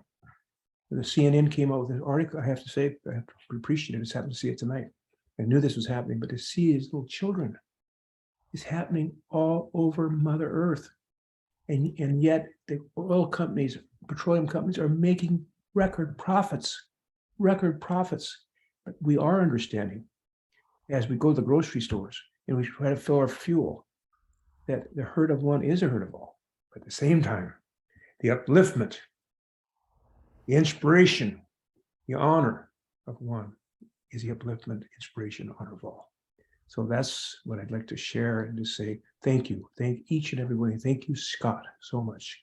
Thank you for you know, and all who and Jay Meyer who supports, you know, this moment of peace, and who supported this, all the relatives, whoever we are, those that we in the unseen world, because they're closer in our closest vein. It's the one thing to remember, that there is no death, meaning that every one of these sovereignties, ancient and perishable, after the beginning of time, are right here, including those relatives who are beginning to join us from other places. Because we know, our old people tell us, the ancient teaching, for every fixed star has its fixed planets in which there's life beyond understanding. So we're full of a universe of life. And I look forward, let's see, we're going to unify our human family in war and begin peace on earth by 2030. It's just the beginning. Howard John Day. Thank you so much. Shukmano Remedio. Thank you so much. Thank you so much too. Thank you. Each and every one of you here, all the beautiful music. Oh. If I could grab this computer and just put it in my soul, I would right now. So I feel. I hope. And a reminder again that I'm so excited that Chief Phil is going to be with us next Friday night on The Awakening World, Understanding Epigenetics, as we honor 7 generations past and forward. And you'll also enjoy meeting Krista. And Trish is back. Trish took 6 weeks off, traveled, vacationed, did wonderful things, and she'll be back next Friday night. So it's going to be a special Awakening World. You know, Phil, you talked about honoring our beings that are not in body anymore. And again, just a reminder, everybody, that tomorrow's going to be a very special day as we honor Celestine Star. And that sister is with us, and you're going to feel her. So again, if you haven't registered yet, make sure you register so you can get the link. It's free. And I'm honored to be honoring the live stream for that. All right. Is there anyone else who has anything that they, a burning thing to share? I'm going to Gallery View. Otherwise, we will close out with Fanny and Vigari playing some music. Anything else? Going once, going twice, going straight to Fanny and Vigari, who, by the way, I do got to say this, we discovered during the sound check that they live 3 blocks from Chief Phil, right? I mean, how outrageous is that? I'm going to put Phil back on for a minute. They live 3 blocks from Phil. And they're both on the show today. They're both in the sound check, and they discovered they're 3 blocks away from each other. There's got to be some cosmic significance to that. My wife and I and my beloved son just walked by where they live, but they're right at the end of Goggs, G-O-G-G-S. Who wouldn't really have that name? Anyway, at the end of our street, we run right into the street they live on. Yes, amazing. The big white land there with the rainbows, and our number was 1111. So we felt your love. This neighborhood is so magical. There's a magic of life in this little white rock space, really close to the border. There is really magical place to be. Now we are in Toronto, in the big city, and we are here to shine our light and to be strong, and to thank you, Chief, for your inspiration tonight. It was so strong. My heart Very felt, moving words. It was amazing how it felt so deep, so strong, to continue shining our light and speaking the truth and waking up the people. And that's what I did last weekend. There was this huge Caribbean festival here in Toronto, 100,000 people, and I wore my beautiful divine rainbow full outfit, and I shared the light. It was very magical to be part of this journey, and thank you for your support, and thank you for this amazing. And this one is called Crystal Light. is to remember that we are messengers of the stars.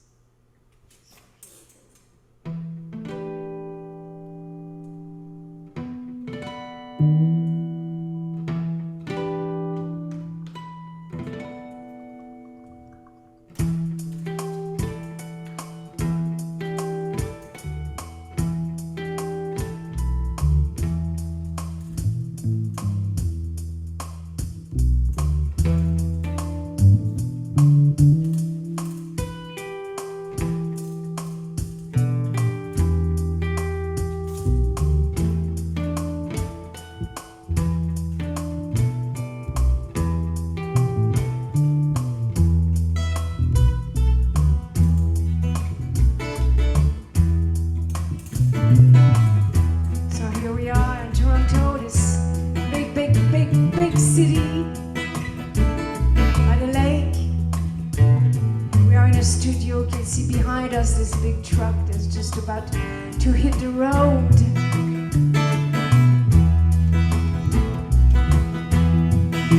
The song is about remembering who we are. Remember, you're the messenger of the stars. Remember, you are the messengers of the stars.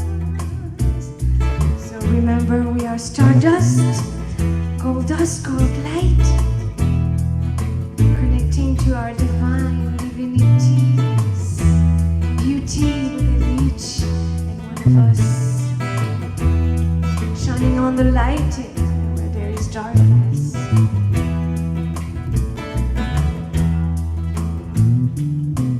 We are the dreamers. We are the dreamers.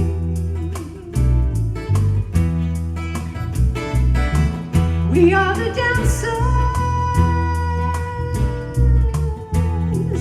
We are the dancers.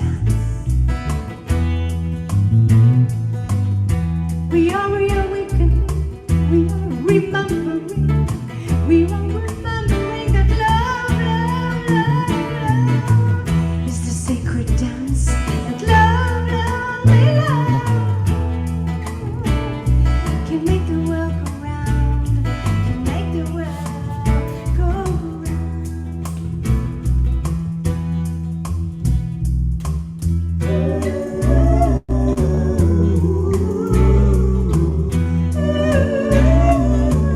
Remember, you're a messenger.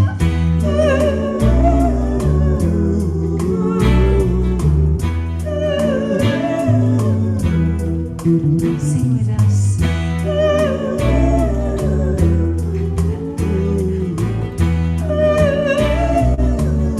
You are a messenger.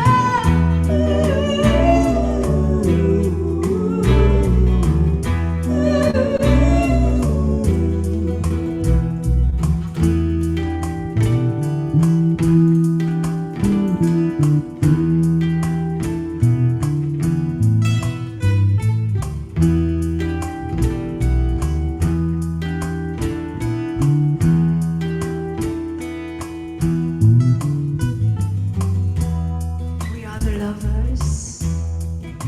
Yes, you are. Listen, we are the love. We are the singers. We are the song. We are the creators. Here we are to create a better world. Here we are to remember. You are messengers of the stars. Remember.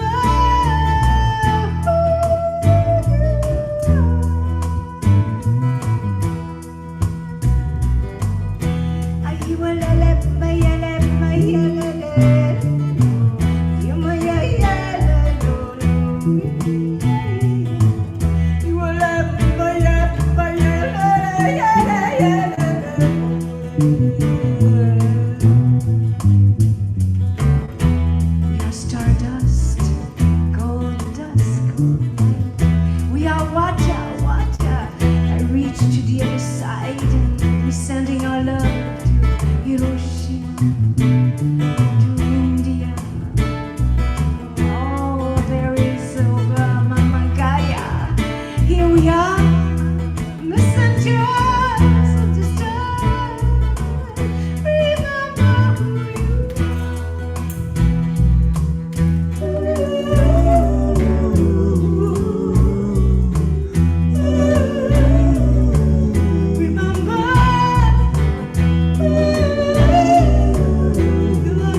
you for the tickles. We're keeping up our ways. Thank you. Thank you so much for helping us remember who we are. It's a beautiful, beautiful, perfect song. And Fumi, thank you for being a wonderful co-host and helping to invite so many of these wonderful people. Tez, I'll bring you on one more time. Thank you so much for your incredible work with Pathways to Peace, your beautiful meditation. Beautiful brother Phil, thank you for your passion and just the way you speak from the heart, whether you're laughing or crying. And sometimes I can't tell if you're laughing or crying. But whatever comes out, it's great. We love it. And thank you so much, Kiko, coming all the way from Hiroshima, still being with us. Our beloved Omashar. Oh my God, we love you so much, Omashar. Thank you so much. Jennifer Kim, welcome to the Awakening World. And room for, good. And here's Barbara. So thank you, everybody. And of course, thank you to all the people that watch. And remember, share it out, share these shows out. Let's build our audience. You know, please take it, share it out, send out to your friends on Facebook, send people to our YouTube channel. Every one of these shows is so important, and I want more people to watch. Take care, everybody. Have a good night's rest, and we'll see you tomorrow for Celestine Star Day. God's blessings. I go to gallery view. There we go. Good night, everybody. And Mystic Abbott Cherry was with us too. How wonderful.